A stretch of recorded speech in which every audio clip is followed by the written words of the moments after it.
folks. Welcome you to the March 2025 County of Hamlin Planning Board. At this time, I'd like anybody that has an electronic device that might go off and interrupt somebody's comments or what have you, I'd like those coming off at this time.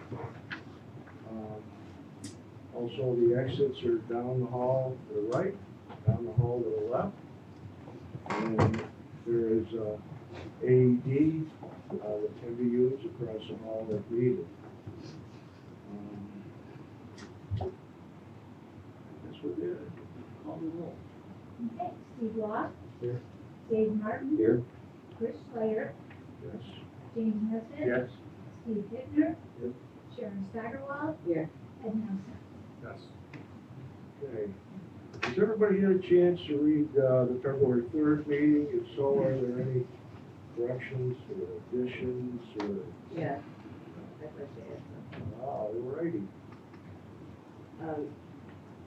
In the minutes, when I had asked the smoke shop about what they would be selling last month, I did ask if they would be selling paraphernalia, and they said yes, that they would be selling glass, bongs and that kind of paraphernalia. They want that added to the minutes. But in reality, this is a glass. But in that language, glass. I have a question too. On e-commerce, John Savage's Western Appliance, I believe he's selling used appliances. Is that correct? Used and new appliances. Is it used and new? Yes. Yeah. Both. Yes? But yes, both. Yeah. This is, Yes. Very good. I guess everybody's had a chance to read it. Very good, thank you, folks.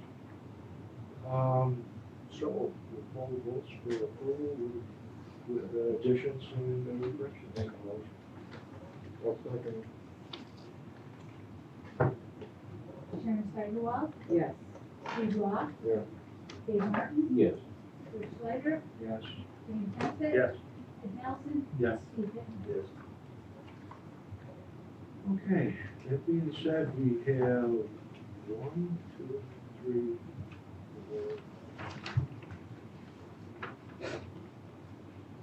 4 public hearings tonight.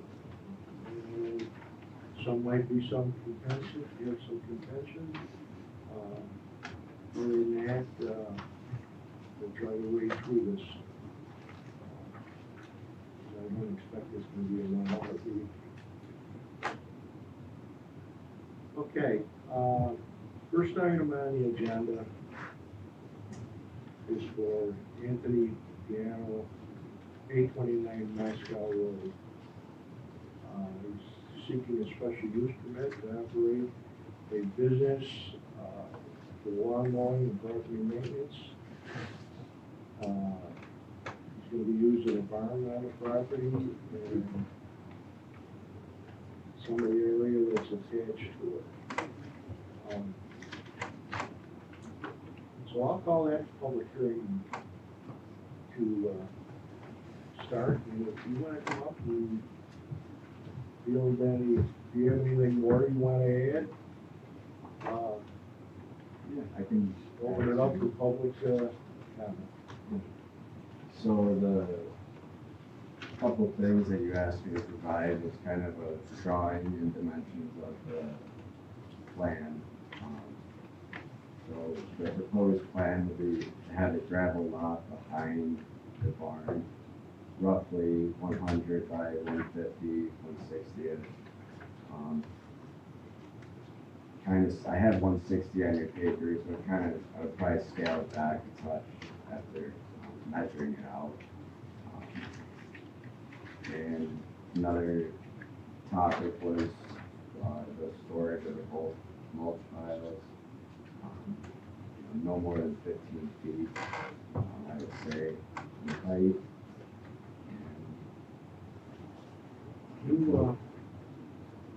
presented us with some nice 3D drawings. I don't know if maybe you might wanna, I've got a set of them stapled around, if you might wanna either pass them around for people or put them up there on the board. Do you want to see this specifically? I'd like to see this. Yeah, I don't believe I I've read never that. seen this yet.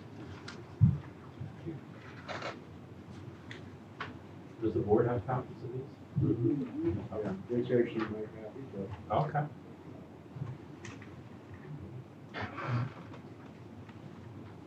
That driveway on there would be to Greenwood or Greenwood? what is it? Brent or Greenwood? Brent. Grave, they're low.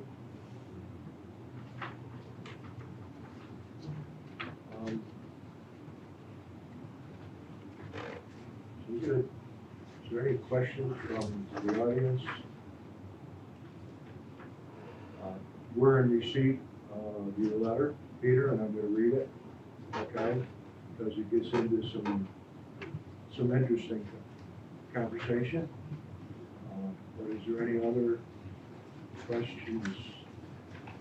People that are here representing discussion on this? Okay, with that,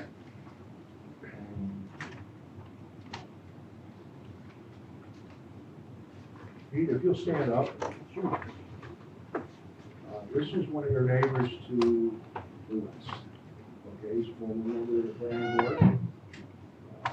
He has some knowledge that he's sharing with us and some concerns possibly. I'll read it if you like. I'll read it if you like. You wanna read it? Are we We're not opening? gonna do any back and forth there. If you wanna read it, step I here, can read right? it. The public hearing is open now? It's still open. Okay, well, perhaps Mr. Tonnery can go up to the podium. Okay, very good. Have a seat for a few minutes.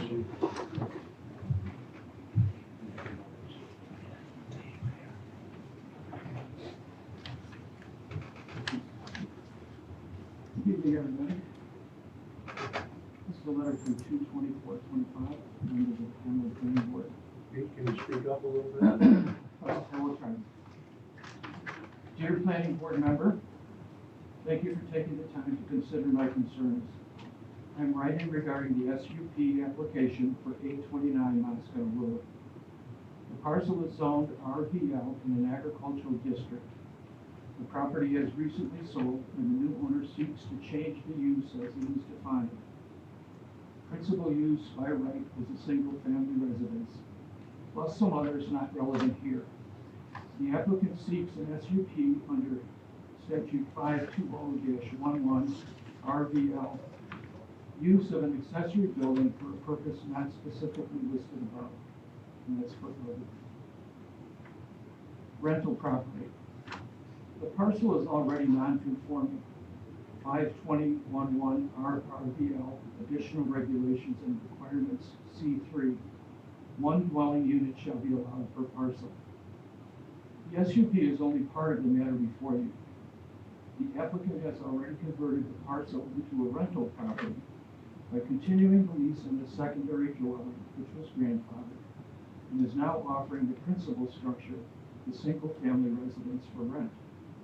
I say converted because it is reasonable to conclude that if 2/3 of the parcel's buildings are rental dwellings, and the third is an accessory building, then the parcel is by default rental property, as in 393-2 definitions. With an SUP for the landscaping business, this parcel would have 3 commercial uses on it and no owner occupancy, unprecedented in an RVL district. SUP, similar to RVL. The SUP application claims the new use is similar in nature to RVL zoning. That's implied in the application. The application contends that warehousing, landscaping equipment, parking trucks and trailers, the exterior storage of stone and mulch, etc., and the day-to-day operation of a commercial business is similar to the regular activities of other RVO parcels. It is not. SUP, similar to ag. The fact that this RVO parcel lies in an ag district confuses the issue. The SUP appeal implies that landscaping is similar in character to agriculture. It is not. Agricultural activities are well defined in state and local law. An agricultural district has very specific definitions of activities, rights, and uses. An ag district affords certain privileges and protections to those carrying out agriculture. At the same time, it doesn't change the basic rights and protections afforded homeowners in their residential districts. For example, a homeowner living adjacent to agriculture cannot complain about the noise of a tractor, but neither can the farmer plow up the resident's vacant land. Landscaping cannot reasonably be compared to agriculture. Agricultural activity is specifically defined by law, and landscaping is not among those definitions. Comparing farming to landscaping is like comparing the combine to a lawn tractor. Both have wheels and contact the ground, but the similarity ends there. SUP, similar to the area. Is the similar in nature claim applicable to the area? The corner of Moscow Road has a long history of confusing uses going back to the butcher shop of the mid-1990s. That predated adoption of the town code. John Stassen operated a low-impact welding business in his shop with an SUP for more than 30 years. He lived on the property. The next owner was a flipper and had no SUP. The next owner, or residents, also had no SUP. And that's been confirmed subsequently. The airsoft activity across the street is a recreational use for a members-only club. It was granted an SUP based on its proximity to the state park and the golf course, similar recreational uses. That SUP was also conditioned on the activity being hidden from the road, being seasonal, low impact, and operating only on weekends. This area was considered to be agreeable to future recreational development. We understand the plain language of the town code and its descriptions of residential districts. We are certain that the R in RVL stands for residential, and all that that means. We also understand what it doesn't mean. It excludes many types of uses and activities. What this application presents is an extraordinary request for the planning board to create a new hybrid zoning district, a fully commercialized parcel that is not owner occupied in an RVL district. Town code has districts that permit these uses. They are not in residential districts. That's footnote. Is this the direction of development called for in the comprehensive plan, or what the residents want for the future of Hamlin? We all understand that in our system of government, the people elect representatives to enact laws that protect citizens and promote prosperity. That prosperity includes exploiting one's property for financial benefit, but it also significantly means protecting other property owners from the harmful effects of misguided development. It is up to the legislators to write the laws and the duty of the appointed support boards to sustain those laws. I am not unsympathetic to the applicant. He would not be the first Hamlin property owner to have been persuaded that all his ambitions would be fulfilled with ease. It would also not be the first time that a seller or his representative assured a buyer that his development plan was a sure thing to close the deal. And then I have my footnotes. I won't read the footnotes. Should I read the footnotes? Why don't you take care of that? You had some additional concerns. Yes, Your and then conjecture, after you wrote the original document that was sent to us. I sent an addendum after I was able to locate a copy of the master plan. Comprehensive plan, it's not called. In these days, it's a master plan. Members of the planning board, dear planning board members, this is an addendum to my letter of 2/24/25 regarding the SUP application for 829 Moscow. Toward the end of the letter, I posed the following question: is this the direction of development called for in the comprehensive plan, or what the residents want for the future of Hamlet? On the 24th, I did not have access to a digital copy of the plan. Today I do. Now I have an answer to the question. No, it is not. According to the comprehensive plan, 4, comprehensive plan goals and policies, 4.2D, promote high-quality residential development. 4.2D1, assure that predominantly residential areas are free from incompatible and inharmonious uses. 4.6A, promote a business community that conveniently provides the basic needs of the residents while maintaining our agricultural small town appeal.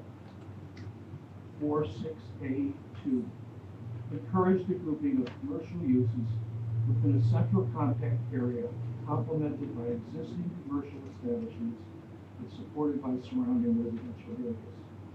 Thank you for taking the time to consider my concerns. Okay, Mr. Connery, I'd like to thank you for your concern and for outlining it. And Cheryl, this has become part of the record for this application.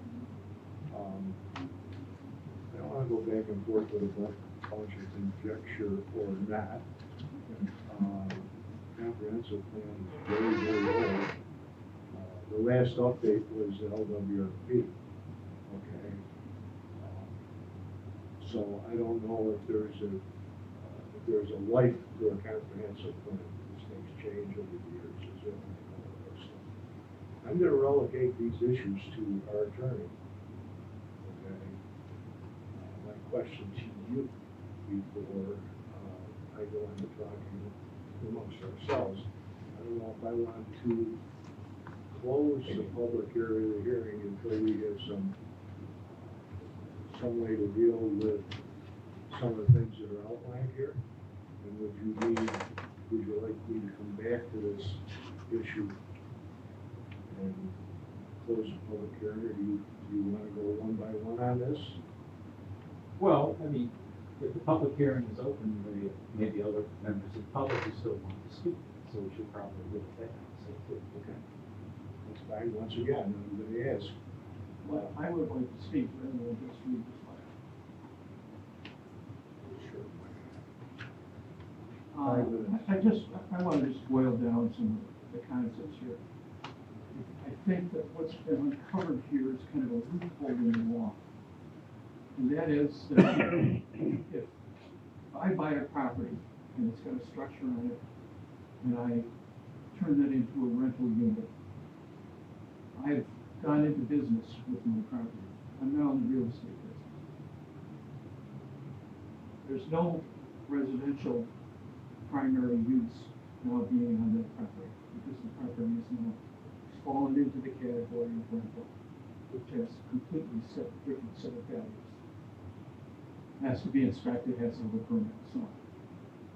So we have a parcel now which has 2 rental units on it, which I consider to be business, and an accessory building, although there's no primary use.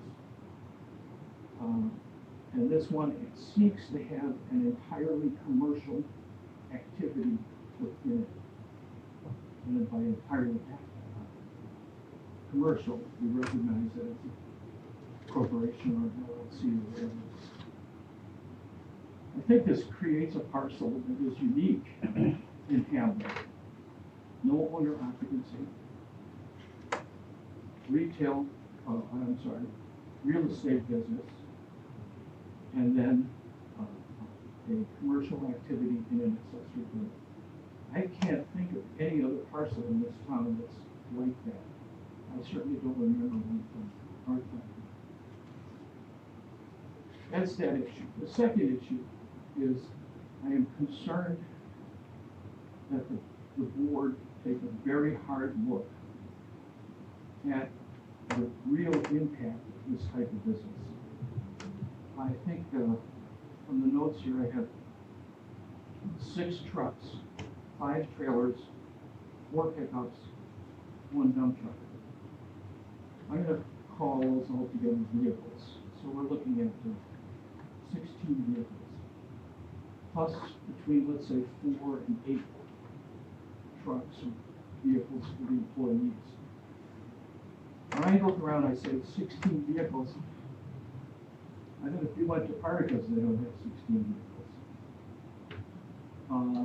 My neighbors, the Brzezowskis, they've got lots of attachments, but I bet they don't have 16 vehicles. I'm sure, I bet Chips over here, even with his used vehicles or his rentals over here, don't have 16 vehicles. That's a lot of business, that's a lot of vehicles. And the way the application's presented, it says landscaping and so on, but with all of these vehicles, there must be other activity associated with it. I'm assuming that the shop is going to be the place where the actual equipment that's not mentioned here, the zero-turn lawn mowers, the blowers, the chippers, and all of that other equipment. I imagine this is where it's not only going to be stored but serviced. So there's a lot of debris that accumulates with landscaping. Where is that debris going to be treated? Is it going to be washed off onto the property? How is that going to be mitigated in the future if it piles up? What about storage of gasoline, fertilizer, other chemicals that might be used in the landscaping business? Are they going to be stored there, and how are they going to be stored? Is there going to be a lift inside of the shop? Because I will assume the maintenance of this equipment, oil changes, sharpening blades, replacing belts, all of that activity is going to be inside of this place. So, that's all. I just urge the board to please take a hard look, maybe request photographs of this equipment. 6 trucks, we don't know what kind of trucks they are and what they do. I'm assuming there's chippers and that kind of equipment that go out as well. Take a hard look. Maybe keep the public hearing open so as new information comes in, you have a chance to respond to it. And that's all. Thank you. Okay, thank you. We put you on first so we knew that there was some additional items that had a possibility of being looked at. We've met with, we've talked to the assessor. The property has been assessed for having more than one residence as primary use on the site, okay? It's being taxed for those extra 2, for the house and the small house, okay? And that was done years ago, probably 30 years. But once again, we put you on first, and then as a result of the public hearing, items like storage of gas, number of vehicles, where they're going to be placed, where the debris is going to go, all that other stuff to deal with an SUP for that property, if that's the way we have to go, all right?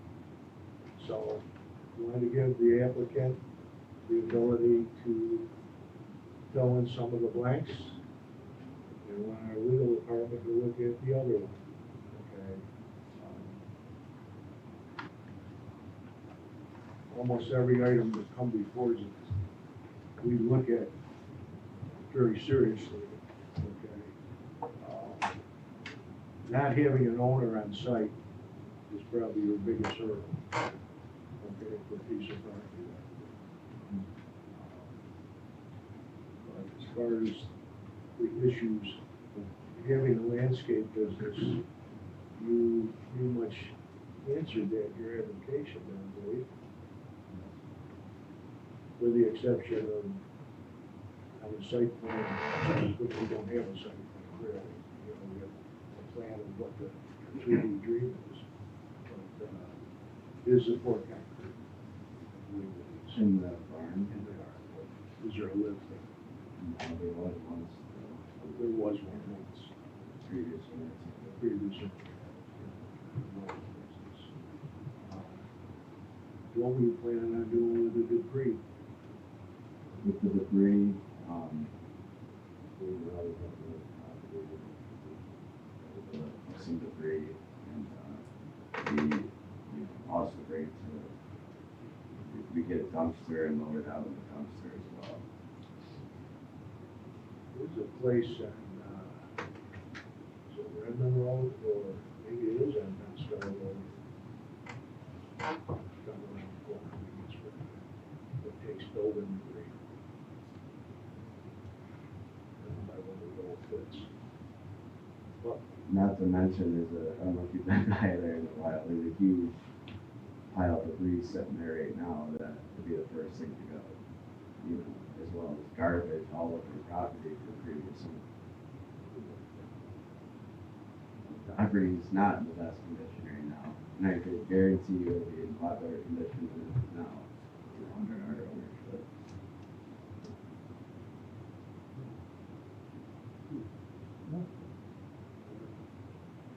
moves this part of the hearing, if we do close it, what is your, public part of it? What is your reaction at this time? Well, for one, I'm not sure I'd close the public hearing, there's nothing wrong with leaving it open. We could leave it open to the moment you have a vote. So that's a custom or no custom, that's what the law permits you to do. Second thing is, I would allow the applicant to offer any comments he wants to offer beyond the questions you asked. If you invite a member of the public to share their concerns and raise their own questions, I'd like to hear the applicant say what he has to say. With regard to the fact that he's offering to clean up the property, well, I would expect that of any property owner. No special gold star for that. It's a nice comment, I welcome it, but that doesn't change the zoning issue. In terms of what the code provides, it does say, and I believe it's the reason we're here, that under the RDL, principal uses permitted subject to special use permit approval by the planning board, which includes use of an accessory building for a purpose not specifically listed above, but deemed by the planning board to be similar in nature and compatible with the RDL zoning. So the question is, will the planning board see fit to make a finding that the proposed landscape business is an accessory use that's similar in nature to the permitted uses already permitted in the RDL? And and as Mr. Tonnery alludes to, certainly similar to landscaping would be one of the arguments. As to whether you see it that way, that's up to you, but it has to be similar to something that's great. I don't think it has to be agriculture. It has to be similar in nature. That's the argument. There's okay. That being said, we're still gonna leave it open, but probably for, until we get some of the concerns taken care of. So with that being said, who would be staying? Do you have somebody in the family be staying in the residence or anything, or is it? No, right now, we're looking for a tenant for the single family home, and, there's currently a tenant in the back home that came to the property. So there's somebody already staying there that's gonna be, continue to stay there, is what you're saying? In the back home, is that what you're asking? We had court last Monday, they're getting evicted for not paying. And it'll be back open for rent. We have a prospect, one of the guys that works. Sorry, you're gonna have to speak up. One of the guys that works for us would like to stay in that back one bedroom home.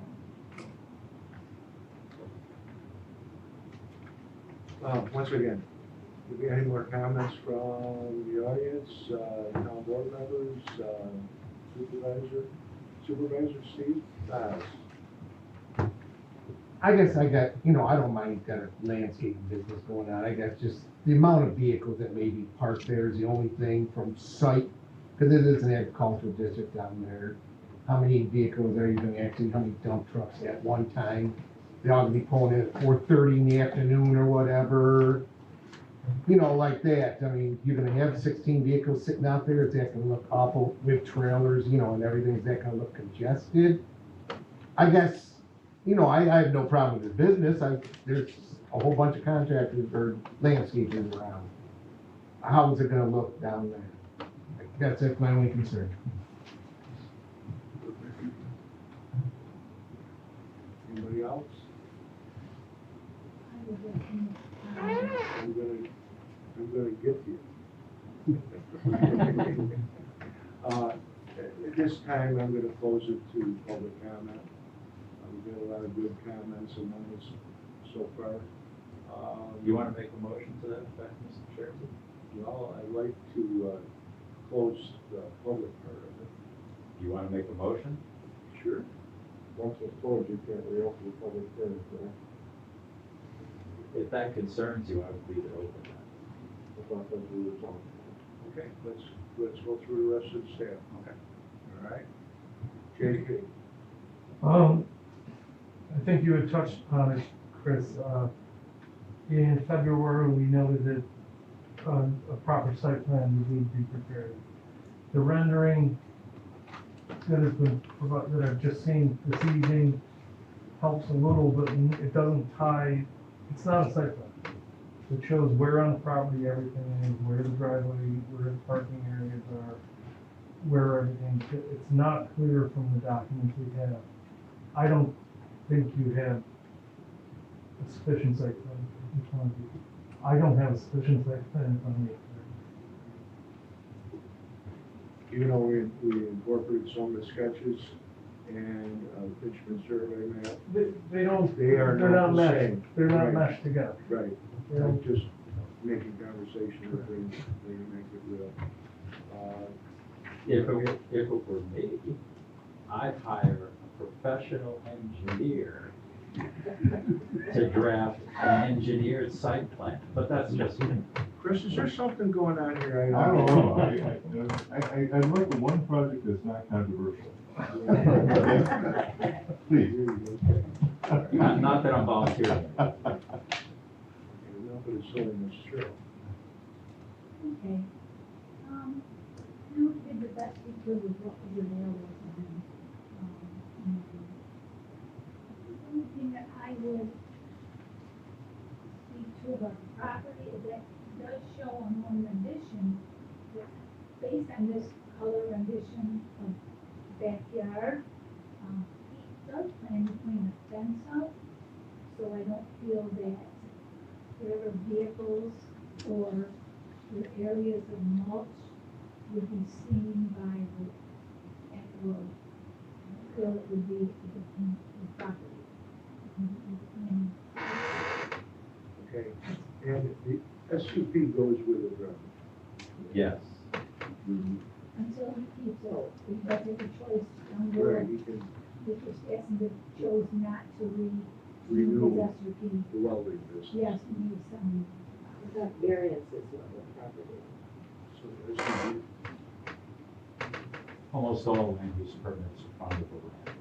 The fact that there may be a requirement to file for renewal still exists, but it's not personal to the holder of the permit that actually runs This yearly renewal, correct? Right. SUP. Building inspection.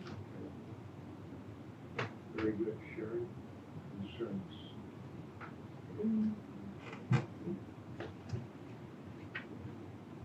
Right. Yeah, maybe we're not taking up a so. Just the concern that it's not, there's no living on the property. But that per property card in the assessor's office, it is a multi-residential use to these four rentals. We did, a lot of us have spoken to her about that. Because I don't understand what the difference is whether he's living there or not. I don't say It that has he has to be. nothing to do with what's in front of him.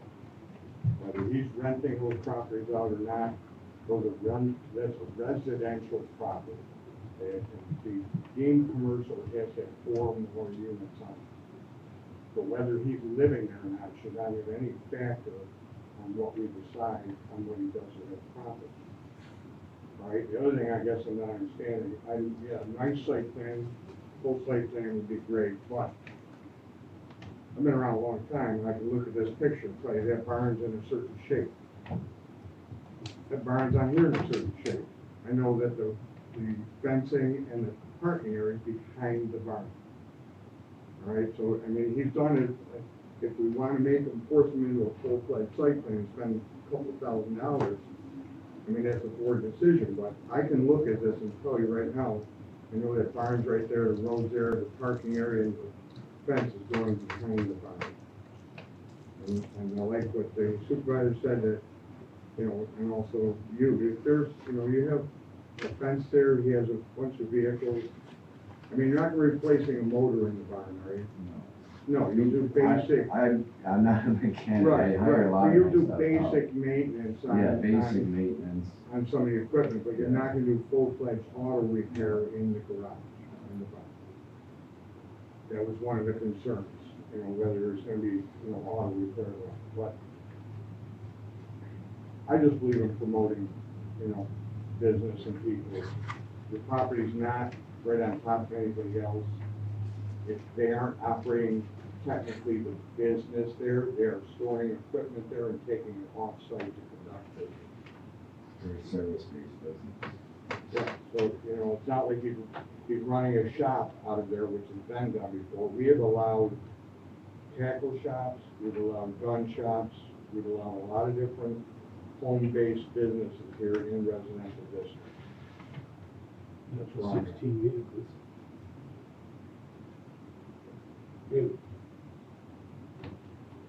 You want to stay in business, don't you? That's why you're here. Yeah. I get it. I know our attorney says that it's nice to, if you had a better sketch plan here. And, if we can live with what he has here, so be it, I guess.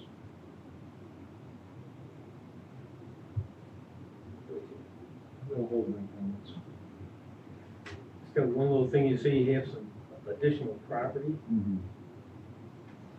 can some of the vehicles be put on that additional property?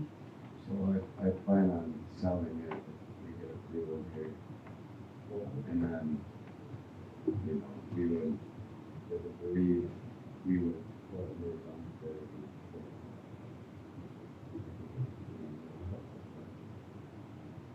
Yet, if it was approved, then we had some problems with the property. First thing we would probably do is like, make sure everything's all behind the barn. So, that's what we would probably do.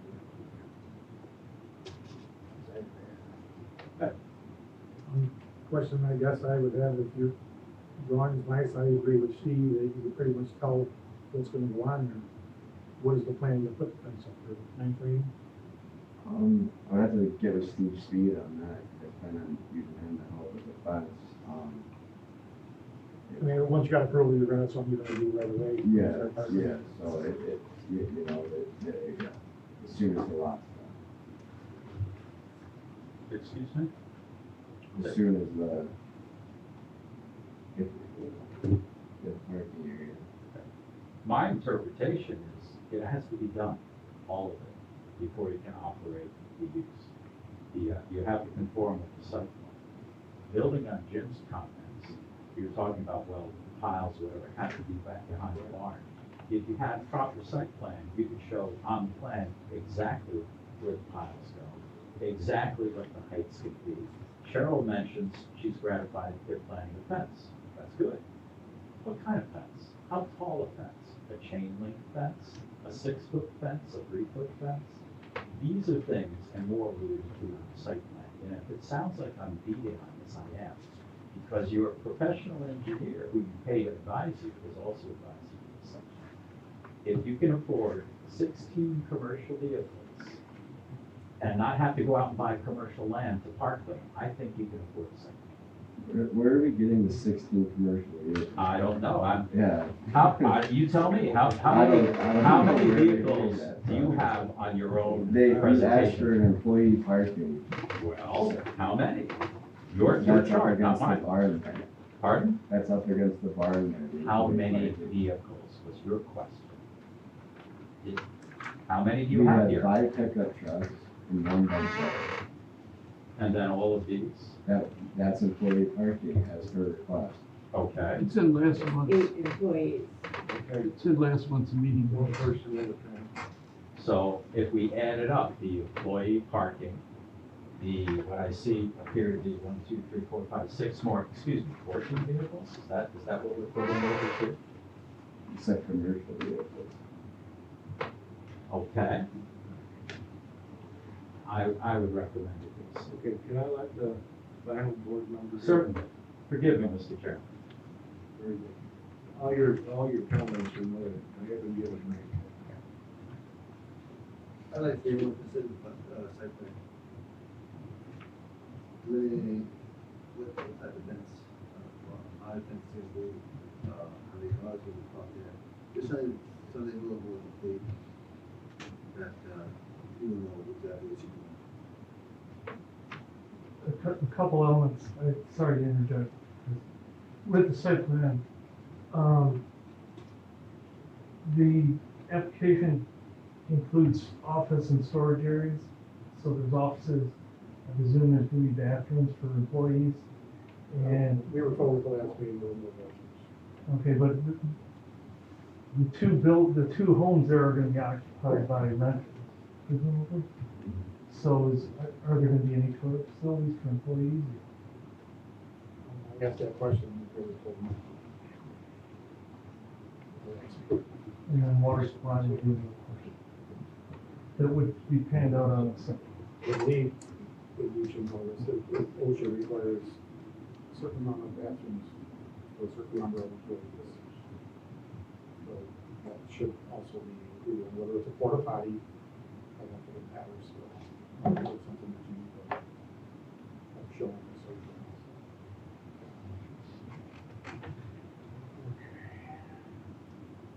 A lot of stuff going on in this cloud line. Full-fledged site plan for commercial business is not out of the question. Okay. You have a lot of ability with what you've already drawn up and everything else to make that happen. Okay. One of the things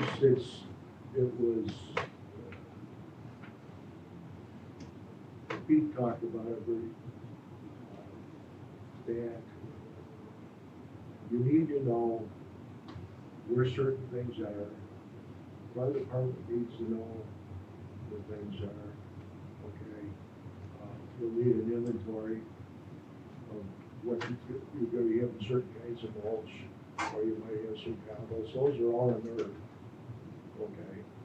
But if you have fertilizers, seeds, all those other types of chemicals that you need to have to get a soil up to a certain, point, okay? Those aren't inert items, okay? Where they're stored, the fire department's gonna need to know where they are, okay? Ed's comment about the OSHA number of employees, we need to find out what that would be, okay? So you be given adequate direction, or maybe you just plan on having a porta potty there anyways, it's not a big expense.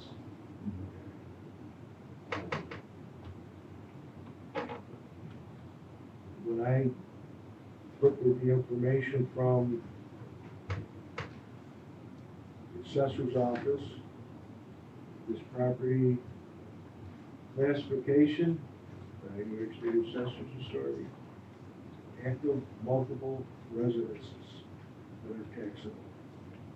That's property census school district. So the town does know there are more than one resident on it. And yes, special use permit is usually issued to someone that's putting a hair salon business or something like that in their home. Okay. It's also is issued to certain types of activities, like a sawmill. Okay, where someone may not be living there, but they're there when they're running their business. Okay, and we have that. This property is not zoned commercial, okay? But it is light in nature. People in a residential, very low density area, okay? That's a similarity, that there are other, including on Moscow Road, okay? So it's, I don't want to say the word, but it's not bastard that it seems to be, okay? Because it does have some similarity to other uses. It just needs to have it in anybody's idea. And your idea, it's one way because that's the way we were doing business and everything else like that until we realized some of this stuff, grandfathered, all right, is predates the original zoning, okay? So I think it fits into a niche. And all the board members have talked to it at a certain point. But for safety, and for, no one's gonna slap your hand if you have one vehicle less than 14, okay? Or one vehicle more when you've got, you know, a couple one of your area foremen there. Most of your business is throughout the county, correct? The traffic question. That road has had so much traffic on it over the course of the years, campers, people going to the park. There's a sand pit not too far, a gravel pit that's been used. There's another construction business where the Aussies golf course was. So if the point of contention is we need a better site plan, and we need a better idea of exactly what you need to have in order to run that business, okay? The inventories and what you're gonna do inside the building. You're gonna incorporate your sketch that's right there, okay? It shows a fence around it, and it doesn't show anything other things like a house or anything else like that. They can be incorporated into a type site plan, okay? Not necessarily one that is, it doesn't necessarily have to be one that is done by a licensed engineer. Does it, JP? That's your decision. I would just suggest something That has scale to it? that has scale to it and is all presented with all the uses on one reference drawing. So if there is a complaint or code issue, it's easy to ascertain where it's going wrong, or what's going, what the issue is, versus what was approved. Sorry. Over? Hold it. You can close it. It's closed for that part of it. I'd like to suggest, because we still have a lot of items in there. Forgive me, Mr. Chairman, we haven't closed the public hearing. No, but You could put it off, the rest of it off to we're not later. making that comments at this time. Okay, Okay, understood. I'm trying to give some directions on how new business coming to our town, okay, that isn't using uranium or anything else like that, okay, is what we'd like to have in a rural type business, okay? We have concerns about locations on the property for various items, and we need an inventory, hazardous materials. Something gonna be all on one sheet of paper. If there's an issue with the property, code compliance can go out there as well as the fire department. Okay, so we're gonna need a type site plan. Okay? You're gonna need, is there a well on the property or there's water? There's water. Are you gonna need water in the building? Is there water in the building now? Was there one time? So it's things like that, and to be concurrent with what our engineering is saying, we're concerned about safety, we're concerned about multiple rentals. And in fact, we have other businesses in this town where we don't have the owner, but if it's, there'd be an owner's representative there, that makes it even better for having oversight that has some kind of loyalty to what the business is. Those are my concerns. And I don't think we could do an approval tonight without those concerns. Okay? So it would be my thought if we leave the public hearing open till we see what things come down the pipe for where you do locations, what we have for inventory and all that other stuff. And it's a matter of putting all that information together, get some dimensions on it. You might have to have a professional land surveyor. You need something like that that can be perused by everybody that's in the meeting, has any concerns about it. Okay, and then we can go forward. That being said, Pete, Yes, sir. would that be appropriate? Board's pleasure. If you're going to put it off, then you should be specific about what you expect them to. Pardon me?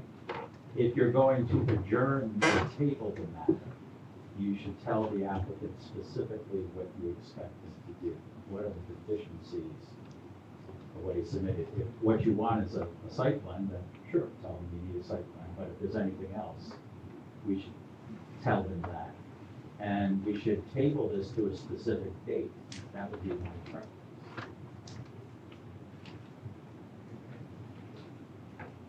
Two months out, or however long it takes us. I'm sure you want to get ready for the season that's coming up in about 10 weeks, you hope.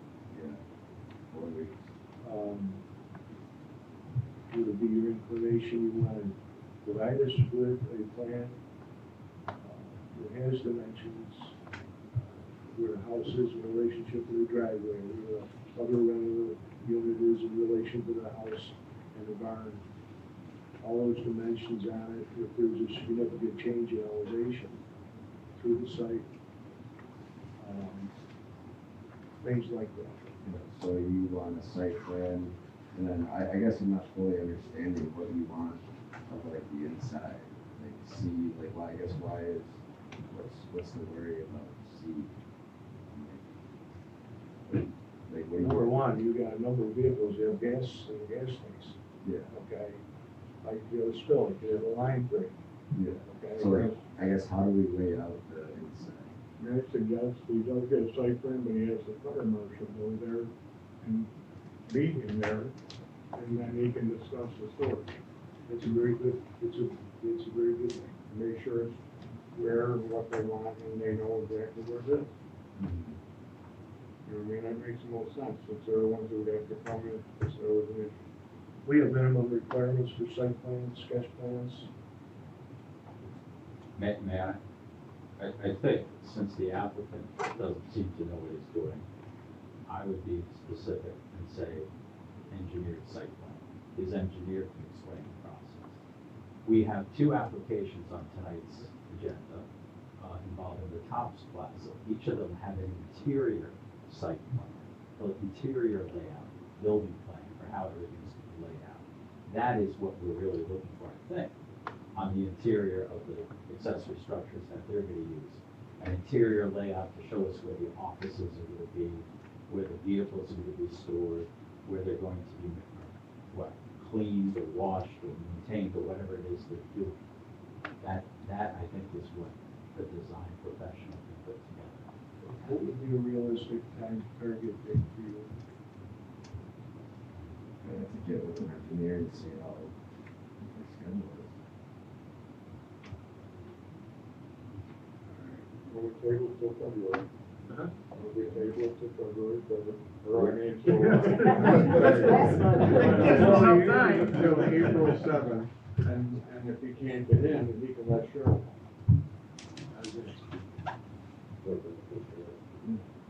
Gives you a month, basically. And then, we can see what's, in the meantime, we can get, DJ to make contact with the fire marshal and walk us through what you have. And get together with, the land professional and put something together. Okay? And you know what you're gonna do if you're gonna have a porta potty. The hazardous material by whatever the fire marshal's gonna need, because he's gonna have to sign the site plan. These things here, both these things to an engineer will help you a lot. You know what I mean, that's a good start for an engineer to be able to look at and do a drawing for it. The true site plan has to have a stamp on it. That's what site plan means. Okay. You may want, if you're gonna take your drawings in, you may wanna just put some dimensions on this drawing when you give it to him. So he's got an idea of what you're Okay. I think we beat the poor applicant to death. And that was not our intention, but we had a lot of concerns that need to be looked at. Not excluding some of the zoning issues that I think where there might be some disagreement.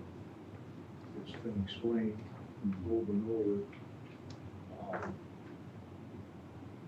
So I would like to table this. Someone like to provide a motion for tabling this to, Yeah, I'll make a motion to table the application of the piano to April 7th. Sharon Steigerwald, Yes. Steve Roth, Yeah. Dave Martin, Yes. Rich Schleider, yes. James Winstead, Ed Nelson, Yes. Steve Hitman. Yes. Okay, very good. If you have other concerns through kind of this thing, you can talk to Cheryl or JP if it's needed. Okay? And all these other issues that we're looking at, might actually have a site plan where we can go to it on one page and put it all together and see it. We have something in file. Okay? Thank you. Okay, thank you, good luck. Okay, does anybody need to take a break? Just got 1 hour in. Everybody good? Oh, keep going, he says. How are you, Shirley? Did you read about those states? You be, that one. There's a difference. I wasn't sure, it's only, it's not in Canada. anyways.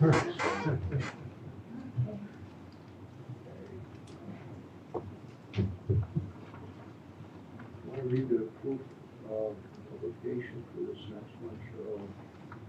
Should have done that.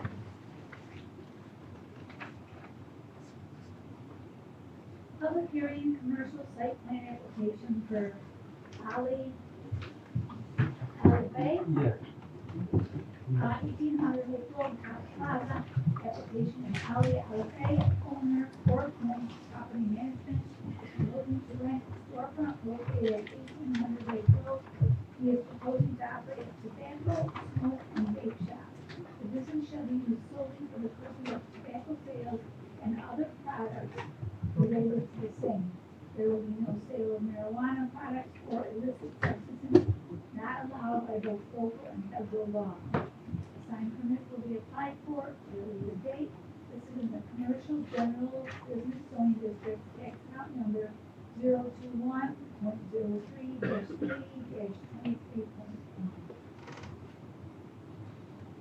I'm I'm just gonna say something first, then should I start? I believe you could. Okay, good, I'm very nervous at these things, I don't know why I get so nervous, but I just do, and when I leave here tonight, I'm sure I'm gonna think to myself, I wish I would have said that differently, but, probably like everybody that way. Anyways, I've done work for the landlord who owns this parcel for about maybe 3 years now. They own numerous, it's hard to believe they own 23 million square feet of real estate around the country. And they own numerous of these, what I describe as top plazas. How Ali came to my attention was that the landlord who rents to Ali at another location advised him of that they have vacant space in this plaza, and would he be interested in looking at it? Initially, they thought it would just be a simple, straightforward thing of you sign a lease, you open up, and you're in business. Well, that didn't turn out to be the case, so I was retained by them to say, make a site plan, make a floor plan, showing what needs to be done, and which I believe I did. It's a permitted use, to my understanding. He has obtained, and you would talk to this in a moment here, the necessary approvals from, I believe, from New York State, or is in the process of, he's gotten all the approvals and to operate the shop. It's going to be a very small business, and rather than make this evening any longer than it needs to be, I would let you ask me questions or ask Ali questions, and we will answer them the best we can. Okay. I have what we talked about last time, the registration for tobacco and vape, New York State Health Department. Okay.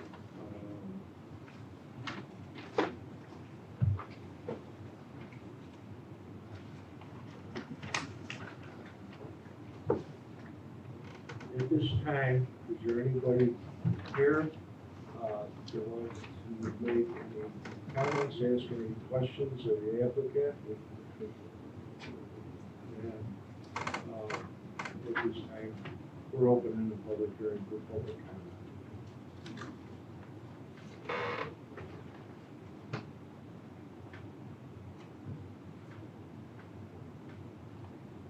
Anybody in the audience? I've got a question, Chris. If this is, will there be a special use permit for this business, whereas our code enforcer, if there is issues down the road, that the application can be rescinded or not renewed for another year? Depends on conditions. Conditional approval. Conditions set forth by the planning board. Right. The conditions are not met. I mean, this should be a conditional approval and resolved anyways. Be up to you anyway. So, any other concerns, Mr. Supervisor? No, none. As long as he's owned by New York State. Correct. JP? Same as we had mentioned last month, there no engineering concerns. The plaza was designed to contemplate filling all those retail spaces with parking, traffic, water supply, sewer, all of that is outlined in the site plan and in their floor plan, so I have no Keith? Two things. First, based on what we saw last time, and it hasn't changed, arguing that this is a type 2 action for secret purposes. My original concern is it might be unlisted matter. The other thing that I mentioned last time is that there should be a condition that the sale of cannabis and the on-site consumption of cannabis is prohibited. That would be my nothing further. We fully support that. part of their lease agreement that, you know, they cannot do that. I agree with, Pardon me? I agree with Keith's addition to the motion concerning consumption and sewer in this resolution.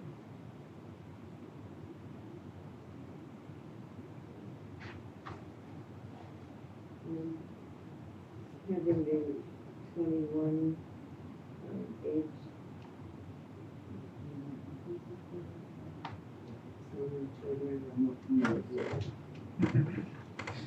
I still have a problem with the sale of glass, any paraphernalia that is sold there.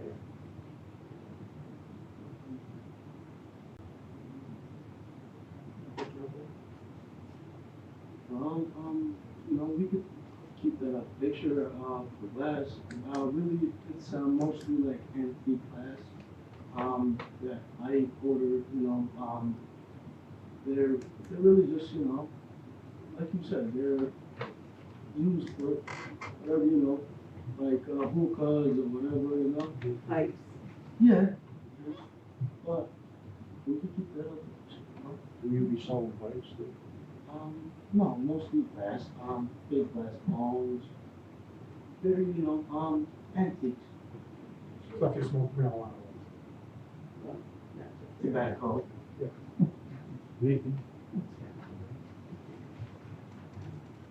I have to, maybe Ali said this before,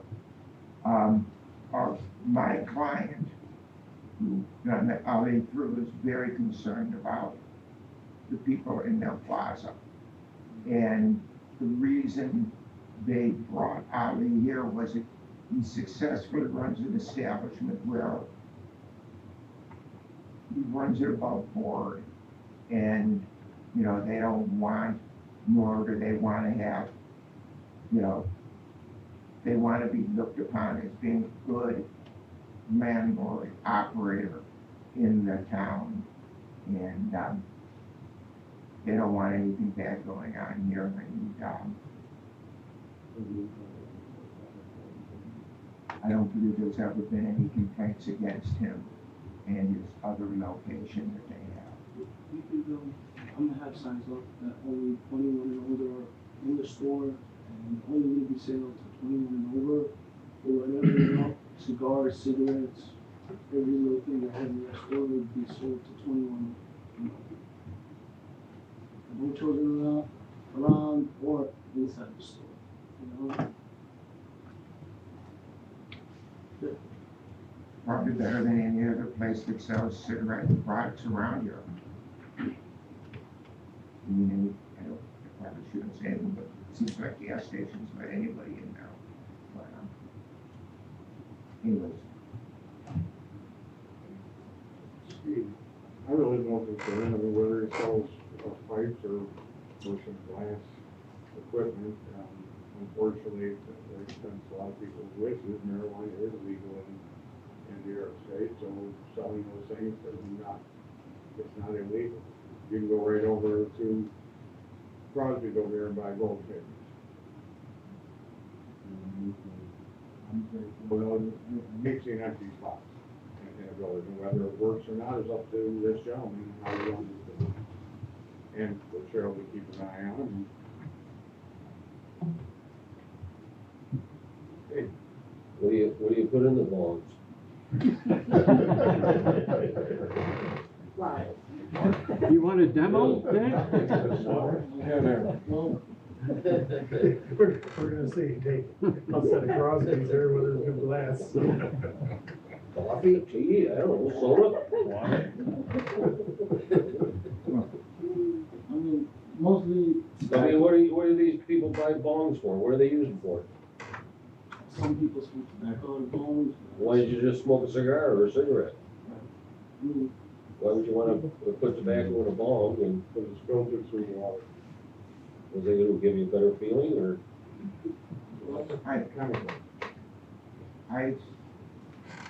I guess I would make a statement to that effect, that it's a permitted use.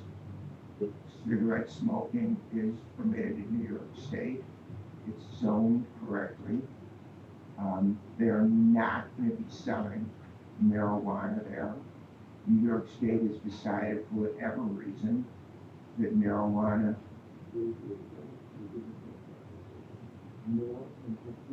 take this enough. This is not going to be a place where they sell illegal drugs. There's nothing, you know, they don't want, and I'm talking on behalf of my landlord, they don't want illegal operations and uses here. And if it's not legal in New York State, they don't want it there. So I understand your line of questioning or comments, but at the same time, I guess I'm just running myself into a circle here. So,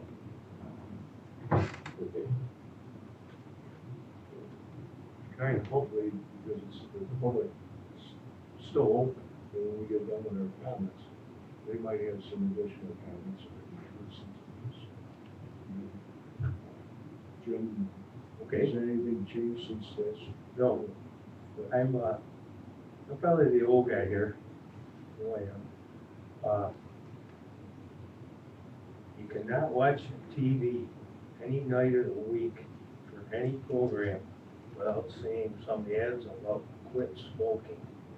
The 36-year-old guy tells you, well, I had a heart attack when I was only 36, and the lady laying on the table with her eyeball half out, while they're trying to clean it out because she smoked. I'm a non-smoker, don't understand it, don't like it. But the main thing with me, we all swore an oath, health, safety, welfare. You have anything that's got a package that says it's really good for you? I'm against the smoke shop because I'm against smoking. I can't understand how the state can do it two ways, give you permission to do it and then tell you you can't. I don't. But that's not what we're talking about now. So for this, I don't think it's a good business in the Tops Plaza, because that's where all the older folks go to get their groceries. It's right there. It's the same entrance, it's the same piece of sidewalk. For your business and that business. Can't tell me there's not gonna be teenage kids that wanna get in and look around, or peek in the window and see what you got, and see if they can get in. You know, like, you know, maybe. Like I said, you know, we're gonna have signs, where the health department says, gives us signs. We run businesses like this before, and the health department always walks in and gives us signs that vaping is very bad for you, and then another sign also that you have to have hung up is 21 and older to be in that store. So, and I regularly, you know, ID people at all times.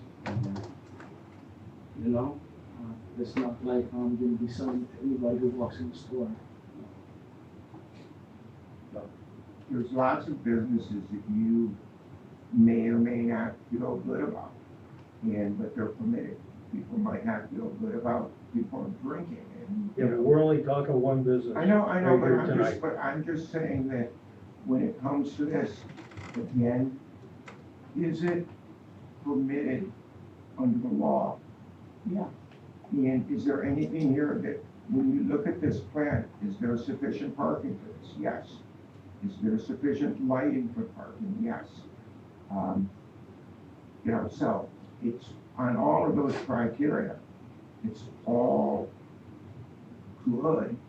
And what, you know, I have my own personal opinion on smoking too, but it doesn't stop me from saying that, you know, if this was illegal, I would not be doing this here tonight. And it's personal decisions that people make, and I'm not, you know, condoning or, you know, promoting those either which way. And it does seem like New York State, you know, has a whole process in place to ensure that, you know, underage people are not allowed inside of it. And it seems as though from what I've heard from Holly about it, that they do a good job at these, or they try to do a good job at these places. And I know that historically some of these places have had a bad rap, and there probably were some poor operators in the past, but, you know, I'm saying that Holly has a good, clean bill of health here. And, if he doesn't abide by, you know, what we said here tonight, that, you know, the town or Cheryl or, you know, whatever, you know. So our health, safety, welfare, you want us to let that go? No, I'm not And we saying that. didn't I'm not saying, sign in? no, I can't. Okay, gotta stop. This is just gonna keep going in a big circle. Yeah. Okay, all right? But you gotta understand, I'm asking members of the board, what is their concern? Just that. Okay? The final vote will count one way or the other, it doesn't matter. Okay? But we have the right of our own concerns because one of those places that had bad rep, I mean a really bad rep, okay, was here in this town. Okay? And if someone's against smoking, that's, hey, I quit when I was 50, that was a couple of years ago. So, Jim's just stated where he's coming from. Honesty, okay, Ed. I'm a non-smoker, but I don't see it's a valuable business, it's, you know.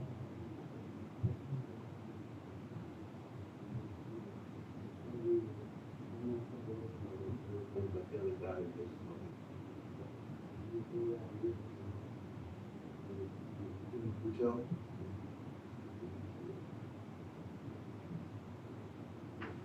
Okay. Chris? I guess it comes back. My concerns. I have health and safety concerns also. Because that's one of the things we look at. All right. But if there was to be an SUP issued, you got the license. There's a fire lane in front of there. People aren't supposed to be parking in it. They're standing in it or whatever. That's why the parking lot's there.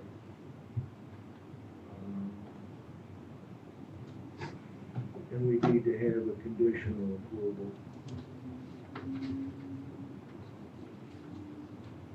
Those are just concerns I have now. For the audience that's here, does anybody else have any other questions? I got one more concern, Chris, or something that I think should be taken under consideration is the hours of operation and that the business is going to be open. Will that be specific? Yeah, we can be operating from 9 to 8 p.m., 9 a.m. in the morning, Monday through Saturday, and then Sunday we'll be open from 9 a.m. to 7 p.m. You say Monday through Friday? Monday through Saturday. 9 Saturday? a.m. Yes, 9 a.m. to 8 p.m. And then Sunday it's 9 a.m. to 7 p.m.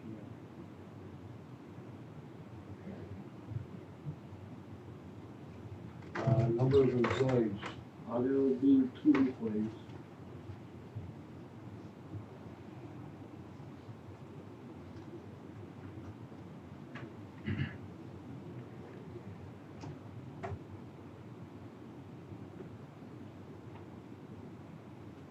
This time I want to close the public. Chris, can I just ask another question? So the register, is that going to be preset for 21? Yeah. Okay, so you can't override it. The register, you can't override the register, like when you go to Wegmans, you get beer or whatever, it automatically approves you.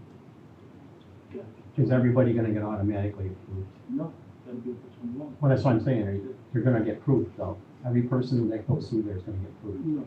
No? Well, to enter the shop, you gotta be 21. When they scan that, usually you gotta have a proof. Like, no matter, even if you went to Crosby's and bought cigarettes, you're supposed to show your ID. Right. That's what I'm saying, you said no, but.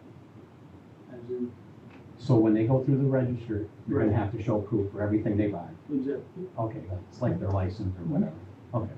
Is there a code entered at that point in time into the registers?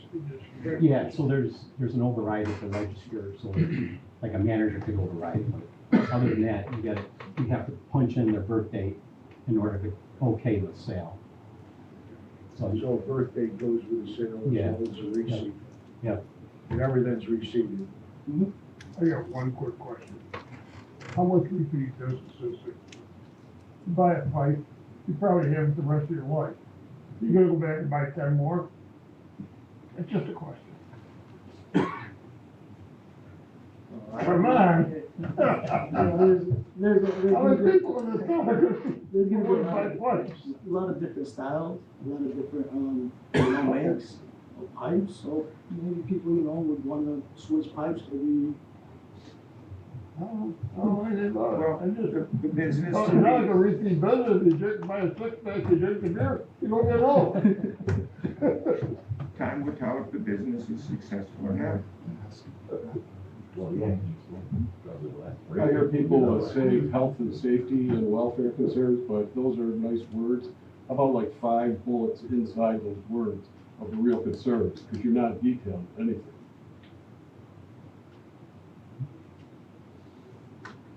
I don't hear any details. I hear those words, but there's no details inside those concerns.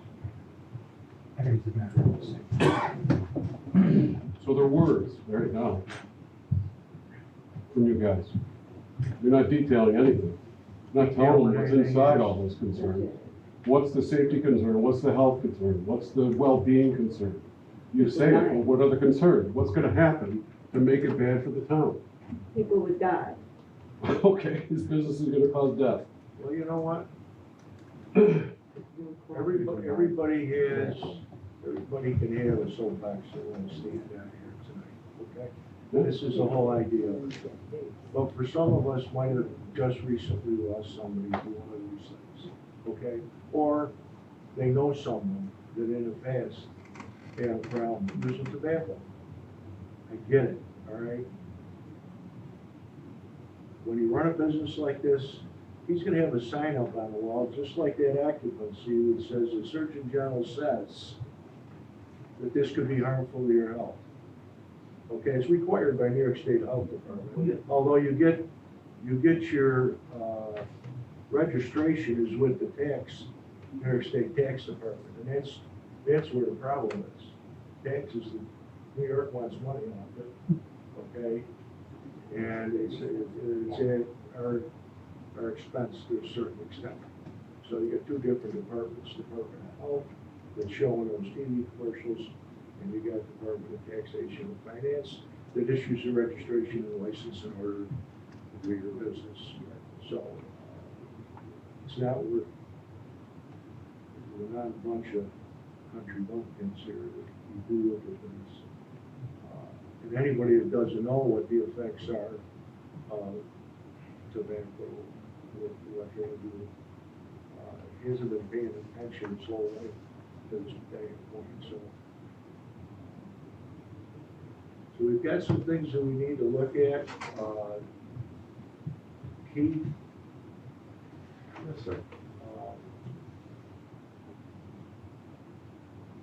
Should we close the public hearing portion of this through, give a motion?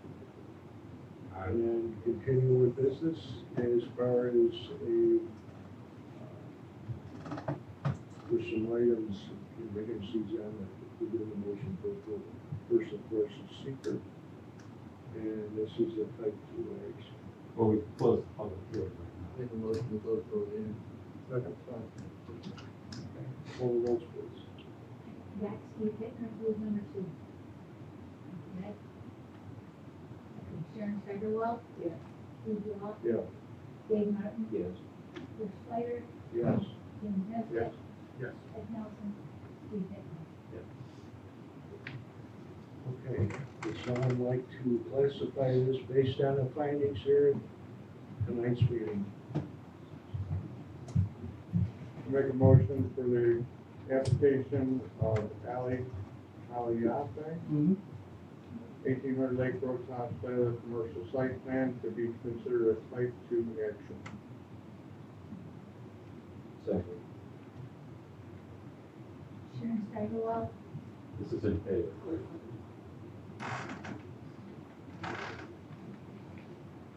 What was that? What was those? yeah. Sharon Steigerwald, No. Steve Law, Yeah. Dave Martin, Yes. Bruce Slater, For the secret, yes. Gene Spencer, Yes. Jack Nelson. Yes. Okay. That being said, I entertain motions for yea or nay for this business with contingents. Make a motion to approve the site plan, or the commercial site plan application of Aliafe, 1800 Lake Road, Tops Plaza. Propose that tobacco smoke and vape shop business shall be used solely for the purpose of tobacco sales. No product related to the same. There will be no sale of any marijuana products or illicit substances on the site. According to federal law, a sign will, sign permit May will we stop there? Pardon? Don't tie in touch with regarding cannabis. May I recommend Not some allowed to language? by both local and federal law, this was in my application. May I try to follow some language, see if the court's rejected? Just the way- Yes, yeah. The sale of cannabis and the on-site consumption of cannabis is prohibited. It is prohibited, okay. We'll talk later. Yeah, sign permit will be applied for a later date. This is a CGB zoning district, tax account number 021.03-3-23.1.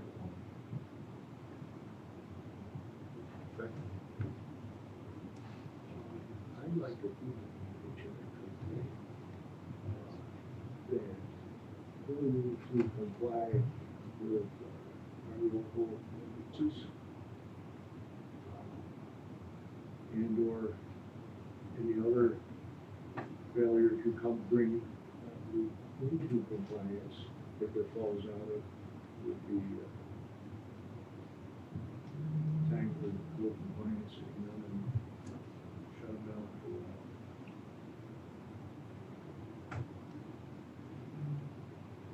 If we would like to use, or would you like to put in?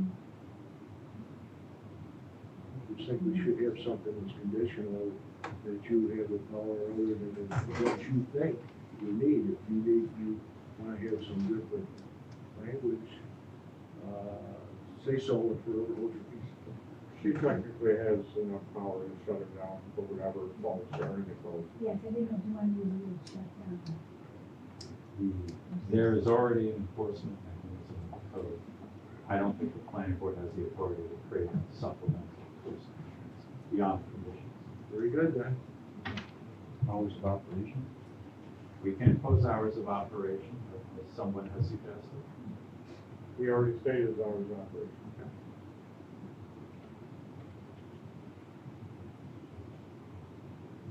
Is it clear now? Yeah, I will say one thing to this question. Are we happy with the Sunday hours? 9 to 7? I mean, some establishments, other establishments, or stores are like maybe 11 to 7 or 12 to 7 on Sunday. It's just something I'm throwing out there. Not to go with the whole time. Yeah.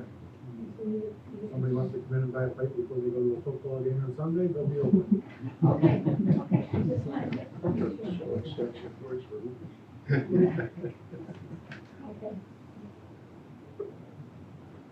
Sharon Steigerwald. Steve Law. Yeah. Dave Martin. Yeah. Wait, Not at this time. James Nesbitt, No. Ed Nelson, Yes.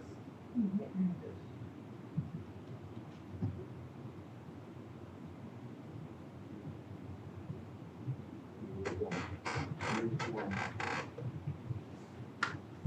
Alrighty, the application goes on. Alright, you're approved. Oh, we're approved. Oh, okay. Thank you very much. Thank you. Don't let us down. What? Don't let us down. No, I've been going, I'm representing the landlord, and I know that we've got 2 more vacancies that we hope to have tenants for soon. So I will be back hopefully in the next few months, and I would, everything, I have no interest in ever saying anything but the truth to you, and I'm looking towards Ali to do the right thing. And, well, thank you very much. Oh my God, I'm also doing the next application. Yes, you have to give them so much time. Cheryl, can we pay you tomorrow in the next few days for $75? I'd like to be here before Thursday of your latest date or 12 noon. We can give you the money now, or do you have to be? You can pay right now if you'd like. We're not gonna interrupt the meeting, do that, we could, No, go ahead now, just wait. No, you're- because you're gonna need proof of publication and need to read that. Alright.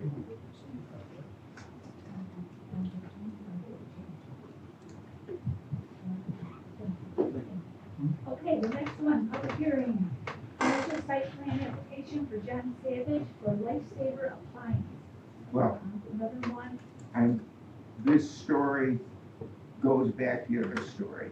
When the other project came into being, this lease was also being signed at the same time, so I said, hey, let's get them all in on the same night. So,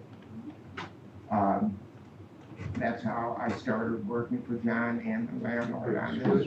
She has to finish what I she's didn't saying. finish the public hearing notice. Oh, I'm sorry. In the state of New York, we have, Okay, public hearing, commercial site plan application for John Savage, Lifesaver Appliance, another location at 1800 Lake Road, Cops Plaza. Application of John Savage of Lifesaver Appliance, owner, Four Points Property Management, is proposing to rent a storefront located at 1800 Lake Road. He is proposing to operate a business for the retail sales of appliances. Sign permit will be applied for at a later date. This is in the commercial and general business zoning district. It's account number 021.03-3-2321. Okay. Very good. Thank you. Again, just to repeat what I said a moment ago, the landlord asked me to help out John to complete the application, make a drawing, and do all the necessary documentation to submit to the board for approval. Pretty simple, existing space, taking it over. He was, I think he's previously stated, he will be selling new and used appliances. I believe also at our previous meeting, it was stated that there will be no repair of appliances on site there. I'm correct in that statement, and I'll let John talk about his business. Well, this time, we're gonna open this up for public comment, okay? So after John gets done with his spiel, we can direct the comments to them. Chris, what's that? That's what I just did. No, you didn't. Make a motion to open up public hearing. I don't think it's required, though some towns do it. To close it, yeah. To close it, yes. So, The other one is optional. thank you. All right. John? It's Do your been dog a- a bone, you know? This has been a very eventful process to sit back and watch this. I was very, like suspenseful. I was like, I don't know. I thought one thing was going to be beautiful. I'm like, this is going to be quick, and then it was just, I'm like, oh my God, listen. I just want to sell some appliances in your town. They're going to be working. I do repairs. I'm a decent human being. There aren't any appliance stores up here, so figure I add some flavor to the town. It's 8 minutes from where I live instead of having the location over in the city, which is 30 minutes. So I figure been in business for 8 years and 9 years, and I just want to just do business. I don't want no problem. It's a good picture of you in Lincoln too. You said what? On Lincoln. Oh, LinkedIn. Yeah. Yeah. Okay, is anybody in the audience that have a question, a concern? However, you show on the other side of our coin too.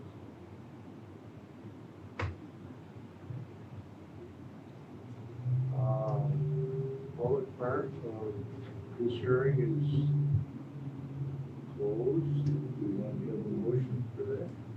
Second. Have a motion for, Yeah, right. Take my word for it. Okay. The motion for closure has been made and seconded. Okay, roll those. Sharon Steigerwald. Yes. Steve Law. Yeah. Dave Martin. yes. Chris Schleider. Yes. Jim Fenster. Yes. Ed Nelson. Yes. Steve Pittman. Yes. Okay, staff comments.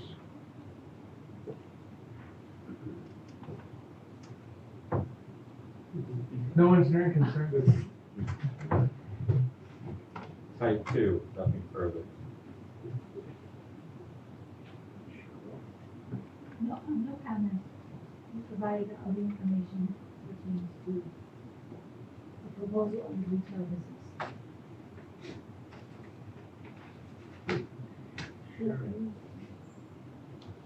A huge concern. No, not at all. Not scary at all. You was scared. Yeah, what were your hours of operation?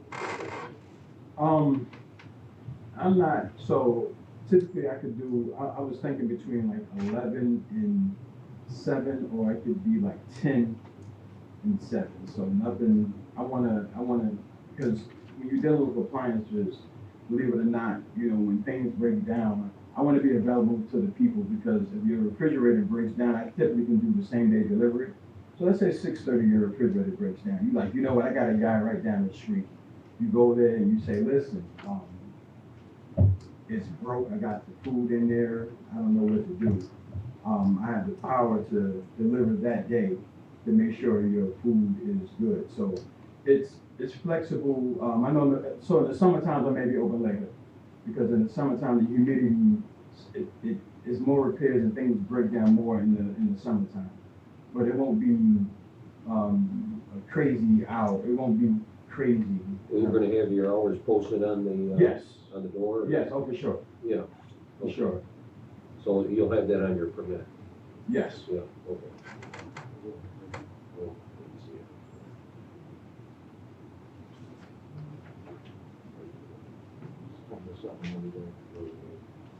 all right, very good. Looks good, welcome.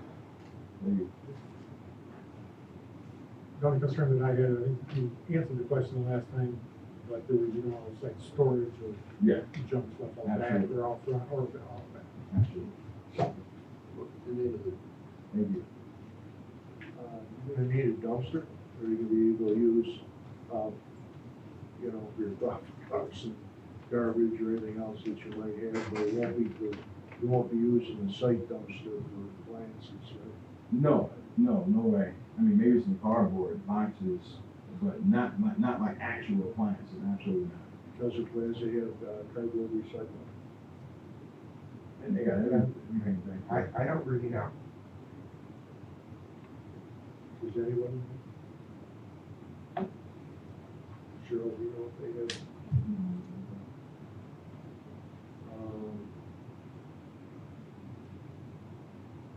The area in front.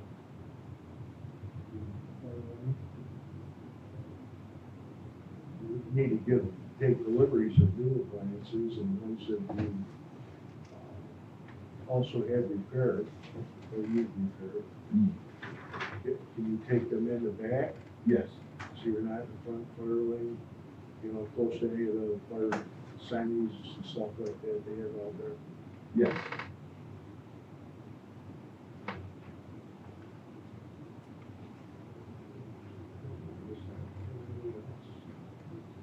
Pretty much cut and dried.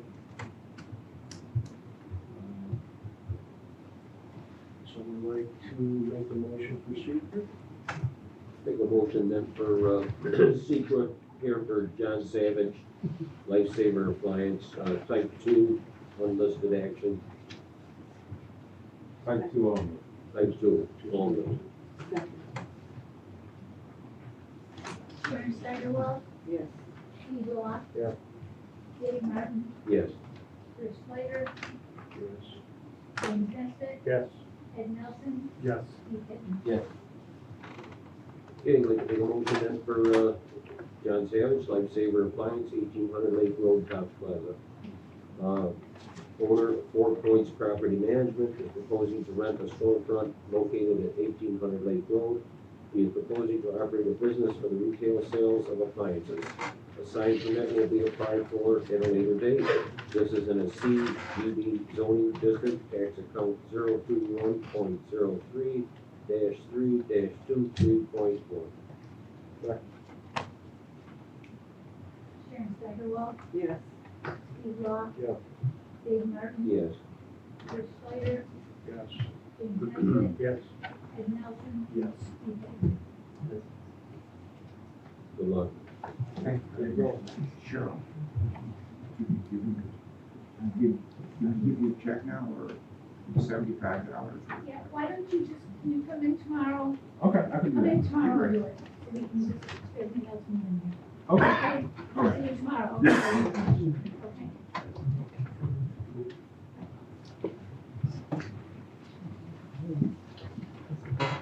All right. Next item on the agenda is a continuance. Public hearing we did an hour ago. Yeah.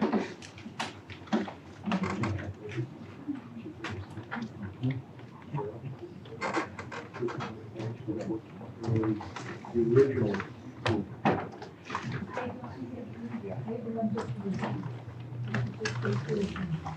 Okay, public hearing, updated site plan amendment, approval on the meadow, behind section 2.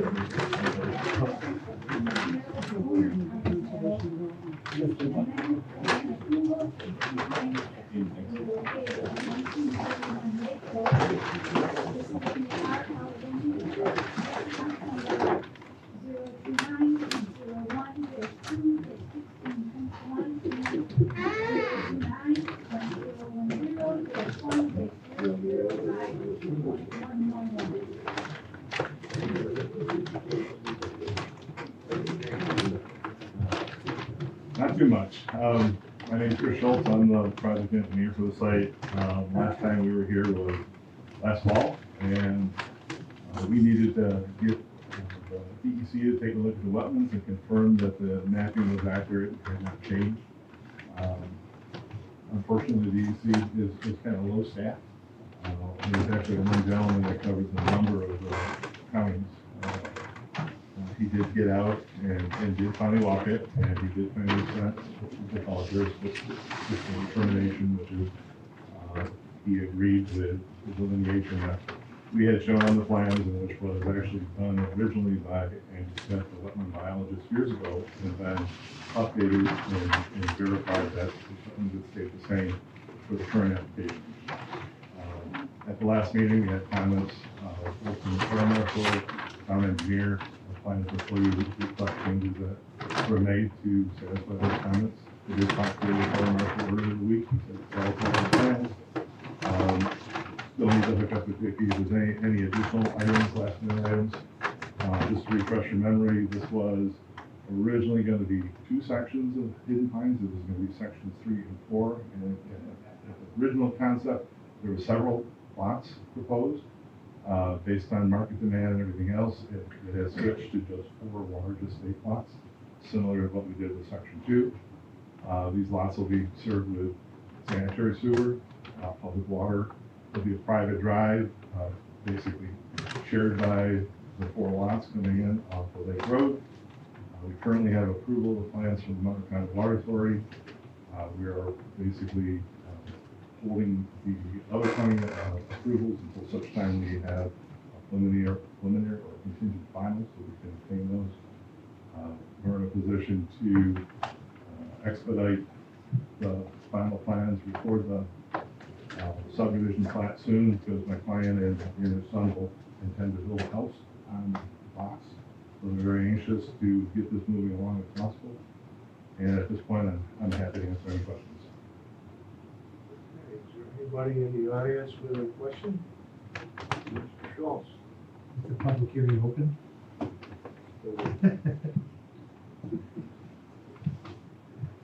I have a question, and sir, I have not seen, I'm Steve, I'm the supervisor. I have not seen the plan. Oh, okay, well, let me show you what we have. The only thing I worry about is so many, and Tom knows, so many housing tracts have one entrance in and out. Right. There can be 100 homes, only one entrance in and out. Well, there's only 40. I know. So, I heard you, are they connecting to the old one at all? or- no, they can't. The way that was developed, so here's how the old one with the houses are. Yeah. It came in this way. Yeah. So there was never a road put to connect through. Back when this was proposed originally, it was a road that came down and a road Right. that went all the way through, and there was like multiple houses. I saw it on plan, the Yeah. highway superintendent. Yeah, and right. So when the marketing basically fell off, where there was no demand for it, we switched to the larger lots, and that developed with some of the nicer homes in the town. And the same type of ideas here. You have this, because you got an existing 100 foot out here. Yep. So this will be a private drive that will come in Hammerhead, and then you'll have separate driveways. This is a long driveway for one. Fire Marshal has to make sure you have a good Hammerhead turn around for his vehicles. Yes. And we did verify that the turn coming across the bridge will work with the largest equipment that you have. So, yeah, it was one of those things where we actually put the sanitary sewer in, anticipating multiple lots. Right. But consequently, this one's on sewer and not leach. Certainly, the lots are set up so that the amount of clearing and disturbance of land is minimized. You'll end up with approximately maybe an acre of mowed lawn around each residence, and then the balance of the property will remain wooded and very private. So these will be 4 very exclusive lots. One of the things that I wanted to bring the board's attention to is that wetland that is the diagonal stream that heads out, hooks up to the roadside ditch. In keeping with not disturbing any wetlands, we're actually bridging across the finger of that wetland, and we've done that on a number of projects. You basically build a bridge, and you got abutments up on the shore on either side outside the wetland, and you basically go across the wetland with no disturbance. That's actually recommended by Army Corps of Engineers. They prefer they leave the creek alone if possible, or the ditch or the wetland, and just basically go on top of it. So that's the current trend. So basically, it was extremely frustrating to get the DEC to get out on the site and then actually send out the email that said, be satisfied. He had the email queued up and apparently forgot to hit send for a couple, 3 months, even though he had repeated phone calls and everything else. And he was like, finally got on the phone, he says, did I send that to you back in November or October? Let's see, you did. You got it? It was like, finally. So, but again, he's one guy, he's covering a huge amount of area. I know him, I've known him for years, he's a good guy. It's just one of those things where you can only stretch him so thin. But he did get out on the site. Tom got a chance to walk him around and show him everything. He'll be out there, but I would. Well, the site's very thick. I mean, it's a heavily wooded site. It will lend itself to, some very nice lines. So that's what I have for you tonight. Okay. I'm going to open up the staff and close the public commentary. Is there anyone has any more concerns for Chris? Okay. At this time, I'd like to motion to close the public hearing. So I make a motion to close the public hearing.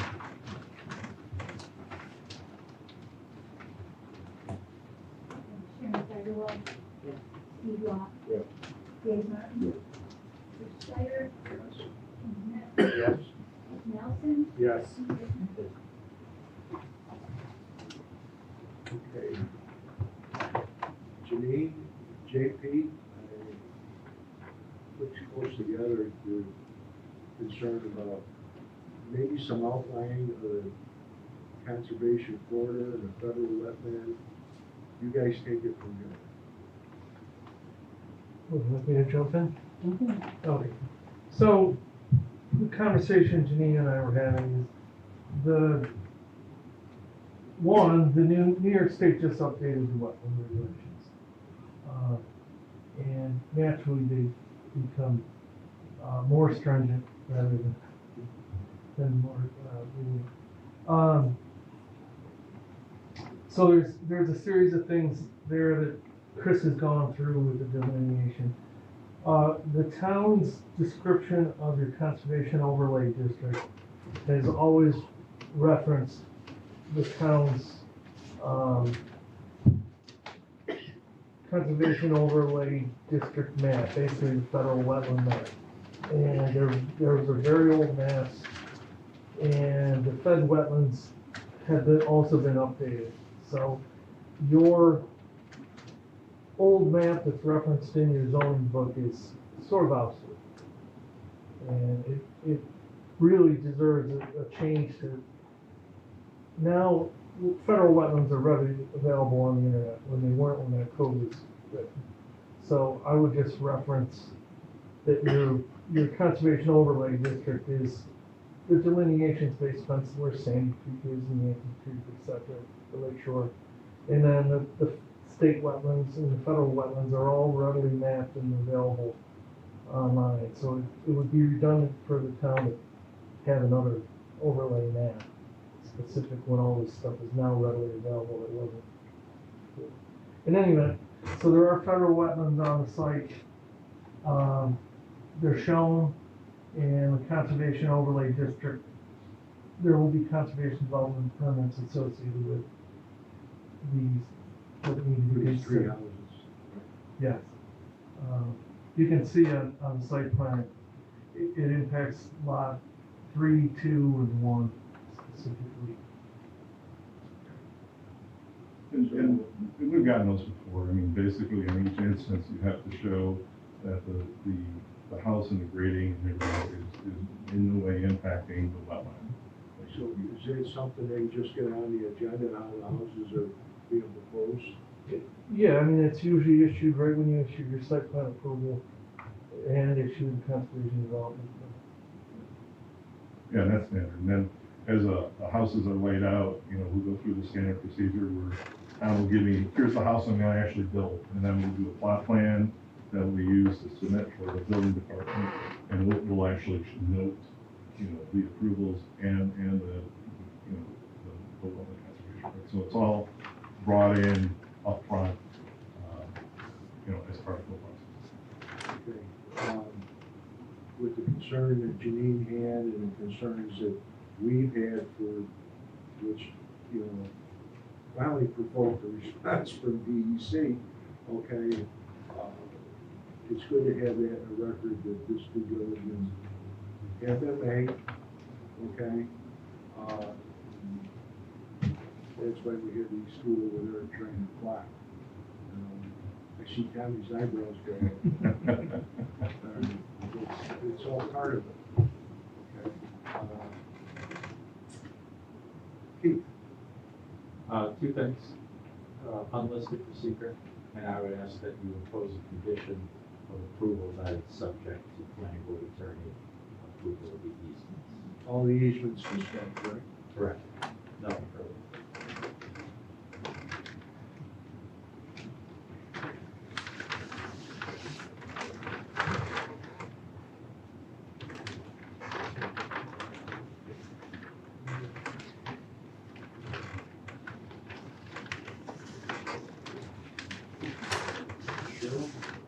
Hey, no comment. Sharon? And I was just thinking that, I thought BJ had asked that one of these houses had to have sprinkler system. Yeah, the house on lot one, because the distance to will either, will need district. That's a conflict. Once you get, so many feet from a hydrant, and the distance that the fire department's comfortable, past that, sprinklers used to be a very scary thing, but it's become so commonplace now that. Yeah. It's easier to put in. Steve, The bridge there, who does the snow plow? It's all private, so it's not anything the town has to worry about. So basically, the lot owners hire somebody to do seasonal plowing. It's most likely gonna be this guy, because he'll be living there, and he's got a truck in the next spot. But generally, that's okay. You either have one of the guys who live there do the work, or the neighbors all get together and they hire somebody to do it. So the bridge is heavy enough to. Oh, yeah, yeah. For This the fire truck is to set for get- H20 loading, you can get a fire truck, Yeah. full dump truck, anything over it. And, what's the buffer zone there on the wetland when you're building? On fed wetland, there isn't a customary 100-foot buffer. You Yeah. get those with DEC regulated wetlands. And remember, fed wetlands can be anything from a little ditch that runs out to the roadside ditch. It's anything. The Where they DEC are see a ones. stream, they wanna make it a wetland. Well, again, and the thing with fed wetlands, you can go through and go through the process, but ultimately, they used to say, well, is it navigable? Can you float a boat on it? It might be a wetland, but it may not be jurisdictional. But to go through the process with the Army Corps, to get them to determine whether they really want to have, jurisdiction on it, takes you 18 months, will cost you several $1,000s. So they purposely have the system set up where they say, just avoid the impacts, and you don't have to go through that. They're in the same situation as the DEC, where they just don't have the staff. They've got, the Buffalo district covers Rochester and south, a couple of counties.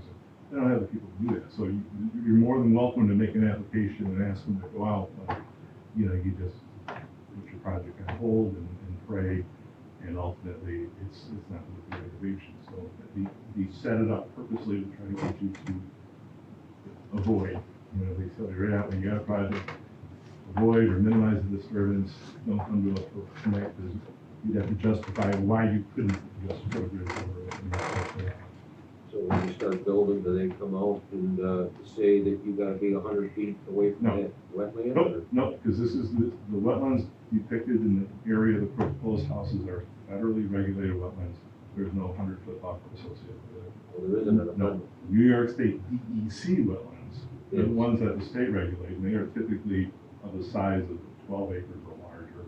And they are the ones that typically, are what you would walk out and look and say, oh, that's a wetland. You got, water, you got marsh, you got dead trees, you got, things. Those wetlands are important because they recharge the aquifers, they provide habitat for not only wetland species, but lots of animals. And those are the ones that the state, in addition to the fed, they concentrate on those. And then they put that 100-foot buffer just for added protection. So it's two different things. I mean, and like I say, you look at the maps, the fed usually is on top of the state. And when it's a state wetland, their buffer totally incorporates the fed. But then you'll get like what drains out of the state and heads to the roadside ditch.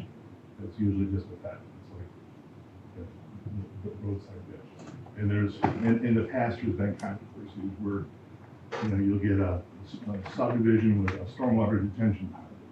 And after a couple, 3 years, it can be considered a federally regulated wetland. And then the developer or the town needs to go in and clean out the silt. And you talk to some wetland biologists, they'll say, no, you gotta get a permit from the Army Corps to go in and maintain your drainage. You talk to the highway guy, he's like, no way, I'm taking care of this so my residents don't get flooded out. So you do have a clash between, municipalities and the state regulations. But this one, we really taken a hard look at it. The best part is we were able to get Andy Smith, who did the original flagging and delineation, to go back out and look at it again. So that was very fortunate. Sure. Got nothing. Kind of glad to get this, Yeah. get it back. No better. Oh, yeah. I don't know how many times Tom called me and said, did you get a hold of Steve Miller? Is he answering your text? Is he answering your phone call? But, yeah, we're here. You good at? What do you say? I don't know, I think you should recuse yourself. Huh? You abstain? I have one comment. Sure. I believe the new wetland regulations are going to affect in January. It's not 12 acres, it's 7.5. Right, and that's part of the new regs with DEC reg wetlands are interesting. We actually were one of the first firms to submit to the Albany for a project in the town of Gates. And what I was told after talking to a number of people is they have maybe 4 people looking at all of the applications hitting that office, and they had 5,000 of them hit, and they have to respond within 90 days. But I believe what it's all gonna iron out to is when you do a project and you submit plans to Monroe County Planning, just like they send out to, state highway and everything else for comments, it'll go to that agency. And that agency will look to see, is there a potential for wetlands on your site? And what their response would be, there are no wetlands anywhere near, or there may be, go get it determined. So it's almost like another layer of, oversight. When they first came up and they proposed it, even the folks down in the add-on office of the DEC weren't sure what they were gonna do, because they didn't really tell anybody.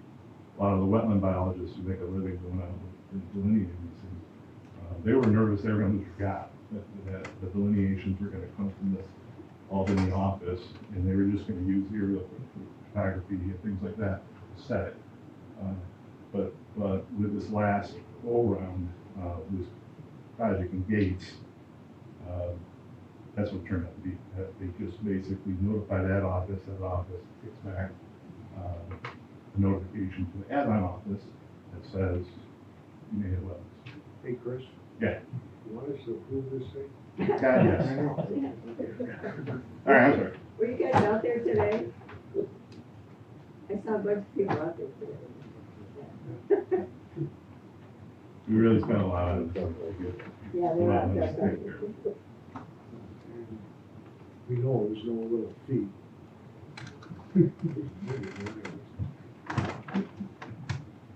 Try to get these through. So we need a seeker, and I'd like somebody, okay. I'd like to make a motion for a type 2 action seeker.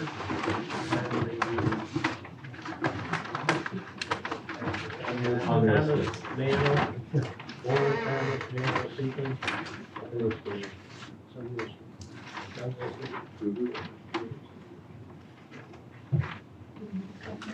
Back. Okay. Yes. Yeah. Yes. Yes. Yeah, you are. Motion to final. For the application of Thomas Manuel, owner Thomas Manuel seeking to amend the site plan approval for the Hidden Pines Section 3 located at 1931 Lake Road. This is in the R-L zoning district, tax account number 029.2-1-2-16.1. And the other. You need more?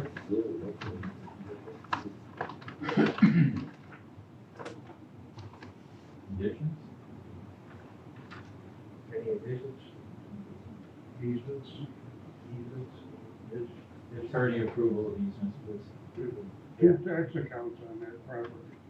Yeah, Yes. you gotta read the other one too. One of 18 acres, Yeah. I can give you the other one. 6.1 and 005.11.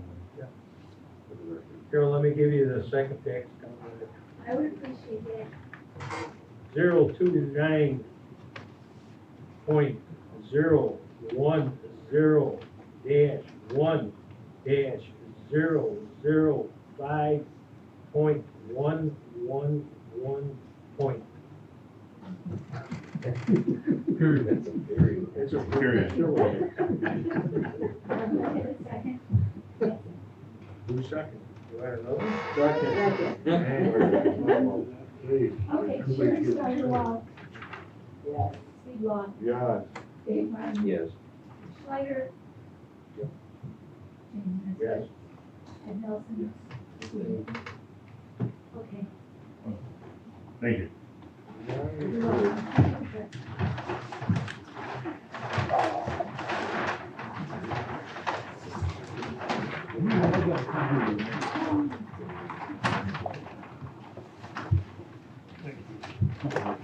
Okay, Tom, good luck. That's why I stayed up there. Always is. I can't take those. At least I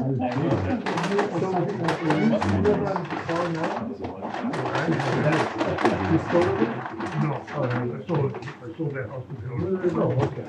Yeah, I knew you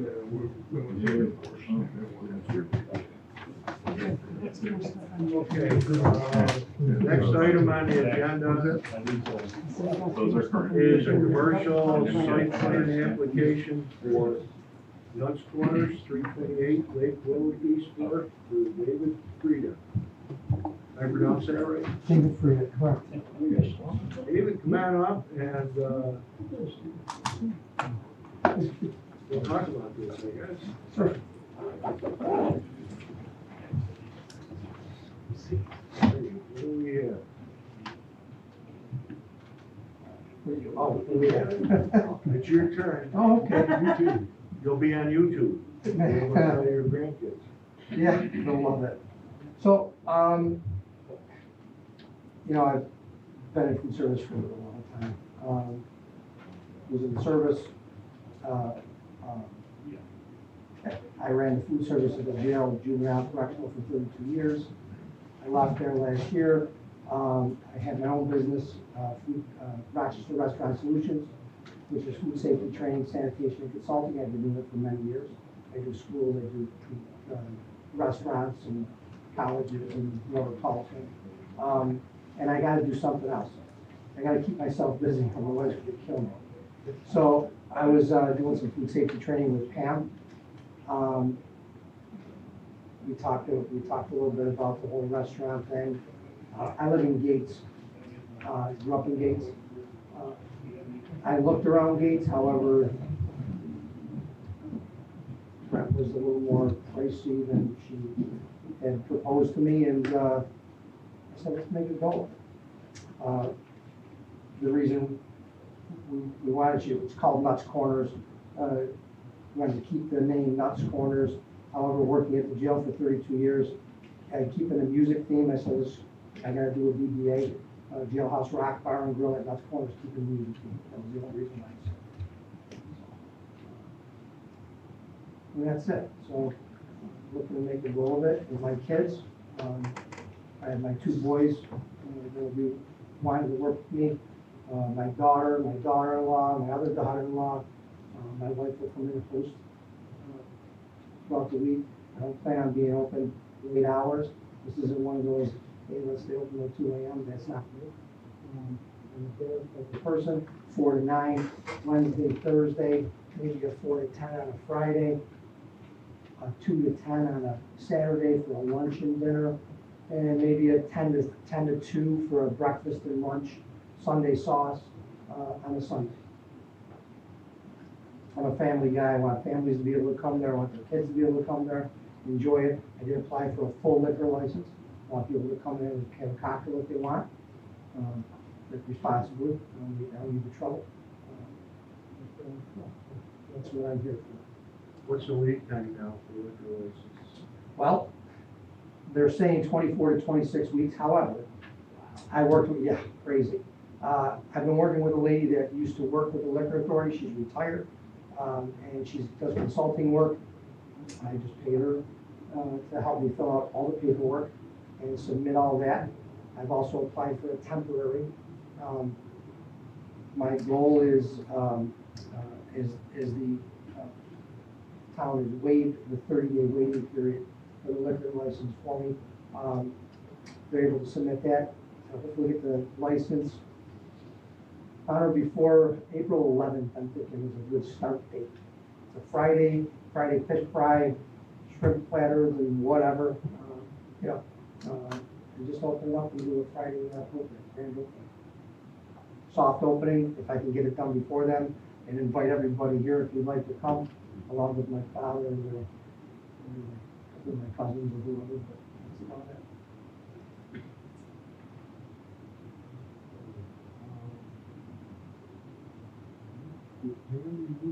License? For liquor She license? did last year. She just had to turn it in. I was just talking with Mary DeSorno, from the consulting lady, and she had to actually turn hers in for me to push mine. She was very disappointed to do that. Yeah, she said, I gotta turn this in, I don't believe I gotta turn this in. I'm sorry. Go. What are we gonna need for this to go through the system? I mean, it's an old business being renewed.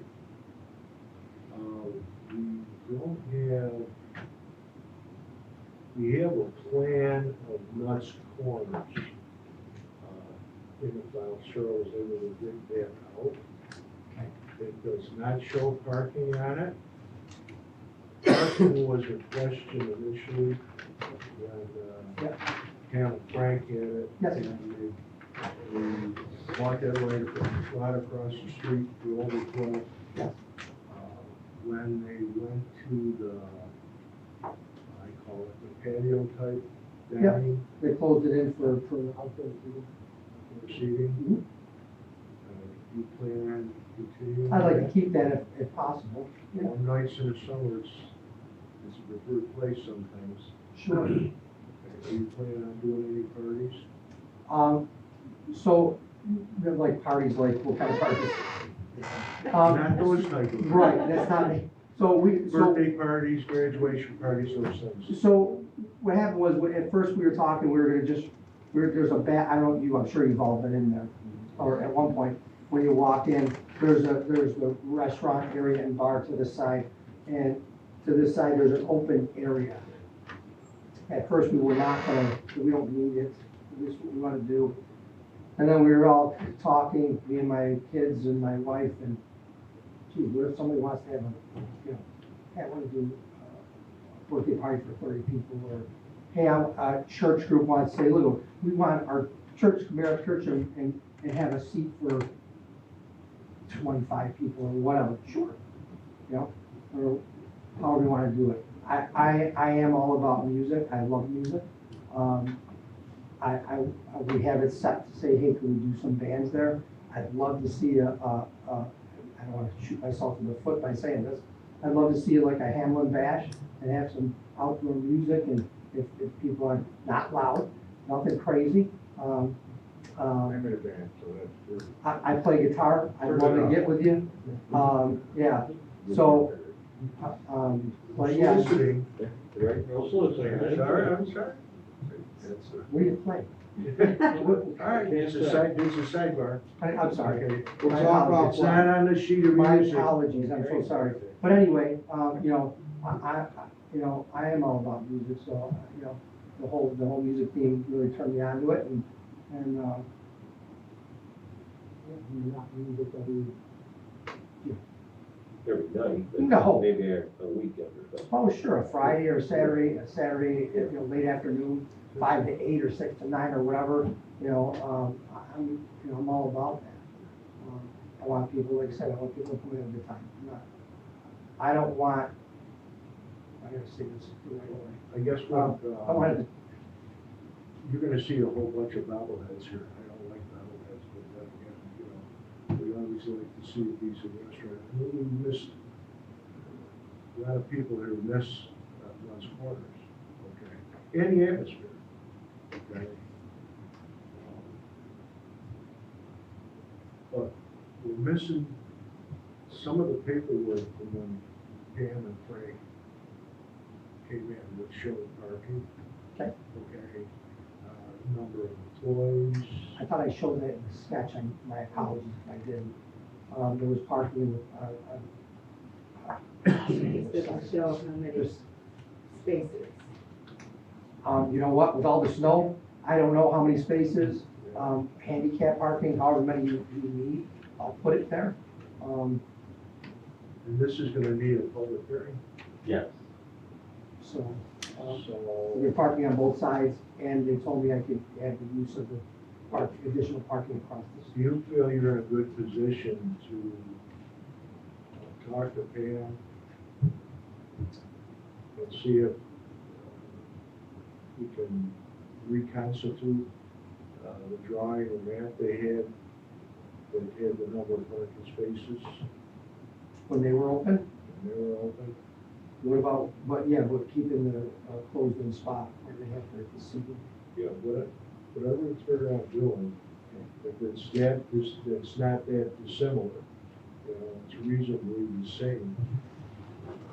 We're gonna need to have that for the public hearing to be viable. So, like you heard earlier tonight,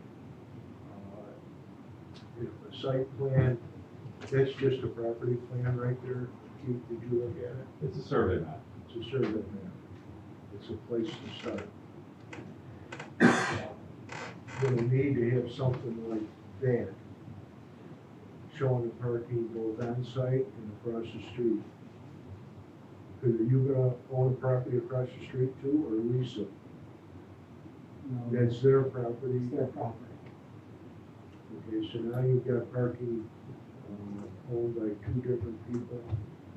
No. That doesn't No, become still part of owned I our don't lease. know. by the same owner of the I'm just- front corner. Okay. But not it. It's owned by Frank. All right, so you, So you need a Well, survey we're map gonna showing need to know- parking? we're gonna need to know about the parking. Sure. Okay. The site plan is what we're, Yeah, a site plan. which is not the same as a But survey. if they have a drawing showing it, it needs to be incorporated in a plan there, Yeah, like that. I just remember when those corners, things went a little fast and loose with what they did.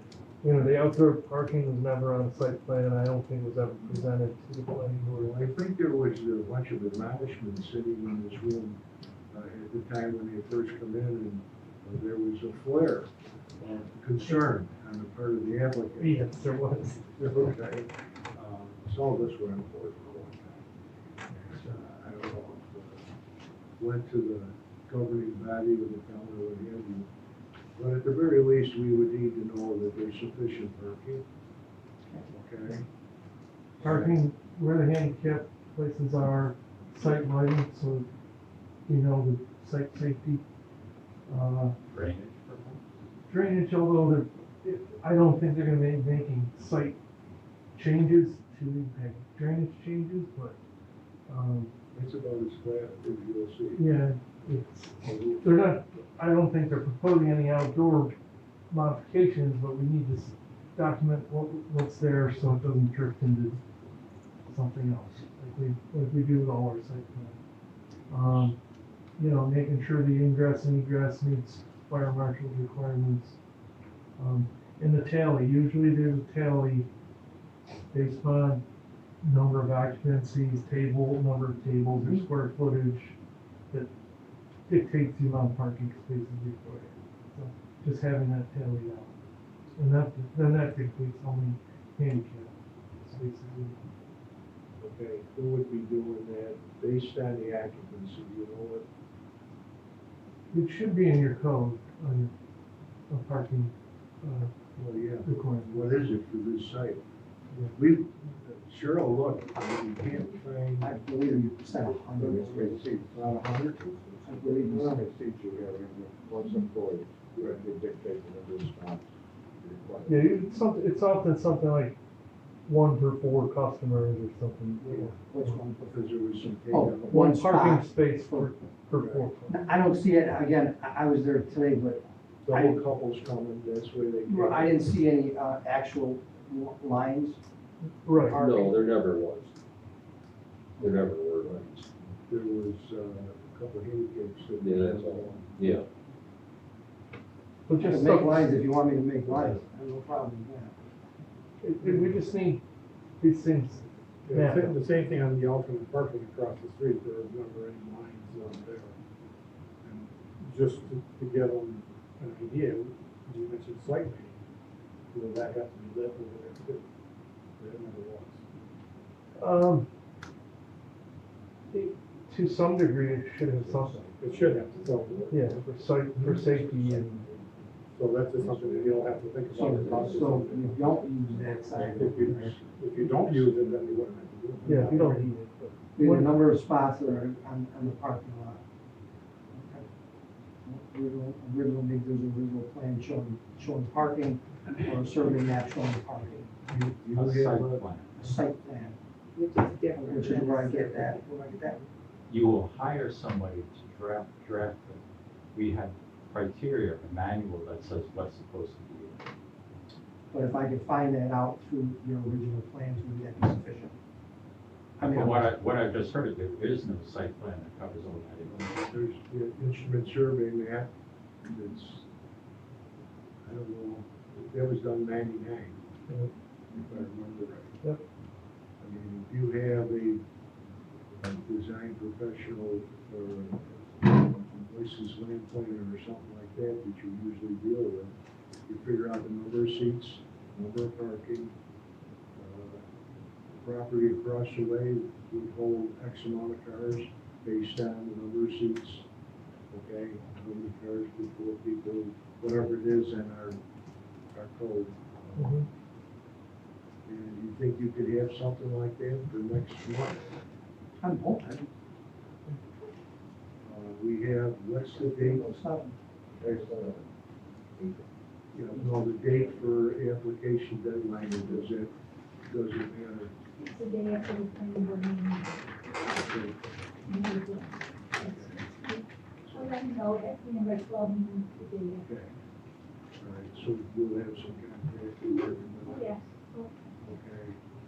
And, we'll for sure, we'll make a public hearing like you said here tonight for, and not as contentious. Okay. All right, if you have the right information. And, so you could get that approval for public hearing, which would be April 7th, you said. So you have to get all this information to me, like within 2 weeks. Okay. So that survey map was prepared by Daryl Moser, and he had joined up with Schultz Associates prior. So Schultz Associates has all the original records. Chris Schultz was. So the engineer. He has all the original records? He He took should. over Daryl Moser's. He has the surveying records at least, from Darrell Mosier, who created that survey map. Doesn't mean he has a site plan, but he never had been one with that level of detail. But he'd be a person to go to that may have at least some of the background information. With the continuity of what the records from Daryl. If I know Daryl, he dotted every I, crossed every Yes, he T. did. It would be a good source. If I get stuff from him, I'm in good shape. Darrell passed away, But Chris Schultz is still with us. yeah, Schultz Associates, who is here today, has all his engineering records. So he'd be a good place to start for his And it has to be a site plan. Site plan. It shows different things than what you would have in an instrument survey map. Dimensions, signing legend, okay, the fire marshal sign, myself to sign, Cheryl to sign, and then there's a sign legend that goes on it, and notes. We're not really asking for anything different than what's there before, but it's a brand new receipt in commercial use, and, we gotta follow the code.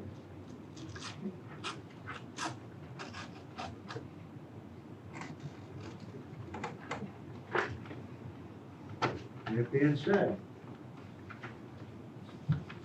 somebody would like to make a motion to put this on for a public hearing on April 7th, 2025? I'd like to make a motion. April 7th. Put this on for a public hearing on April 7th.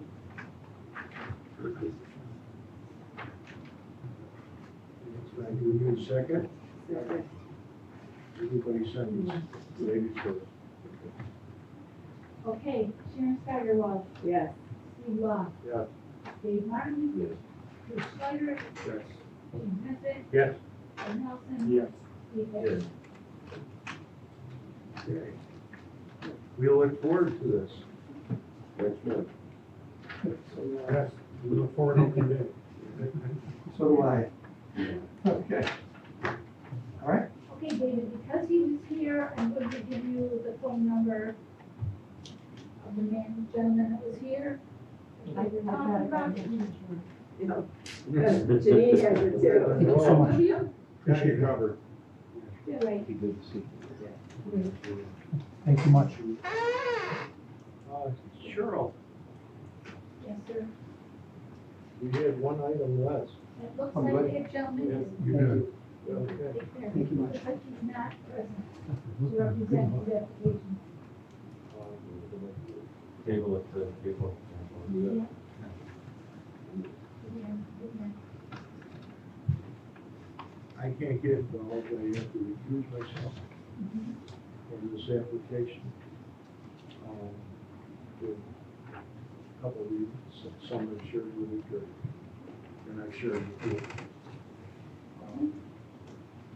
So, in my place, we can, do we leave it open? It's not, it's only agenda item, so that is an agenda item in April. Okay, since an applicant isn't here this evening, Dan Wensick, 7548 Sandy Harbor Drive, we'll move it to next month, April 7th, at 7 o'clock. Yes. Okay, need a motion.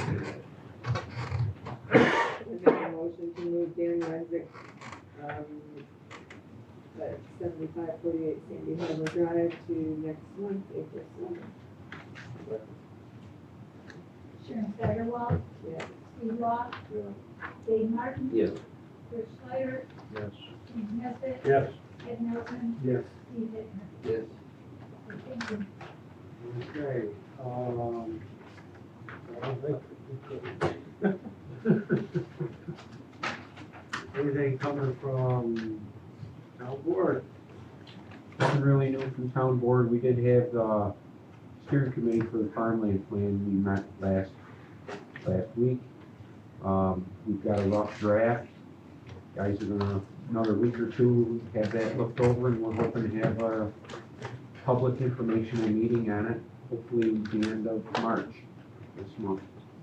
And get that passed and moving forward. I don't anticipate a lot of changes from the rough draft. We have a moratorium on Solar. solar. Where's that in the timeline? Do we have to renew it? It's 3 or 4 months in right now, Into a 12-month moratorium. and we can renew it for 12 months. Yeah, yeah, Janine, I'm ready to go home. Like an hour ago. anybody else? Okay, now you guys don't mind if I switch all the name tags around next month, right? Okay. I'll have them all turned around so you can't read them when you're reading them, so. Well, we're all gonna sit in the same spot, that's just gonna mess her up, that's all. No, tonight was a tough night. Had a tough crowd. Maybe it could have been a little, might even have been a little tougher, but, everybody did pretty good. And then it messes up when I'm supposed to put a motion. But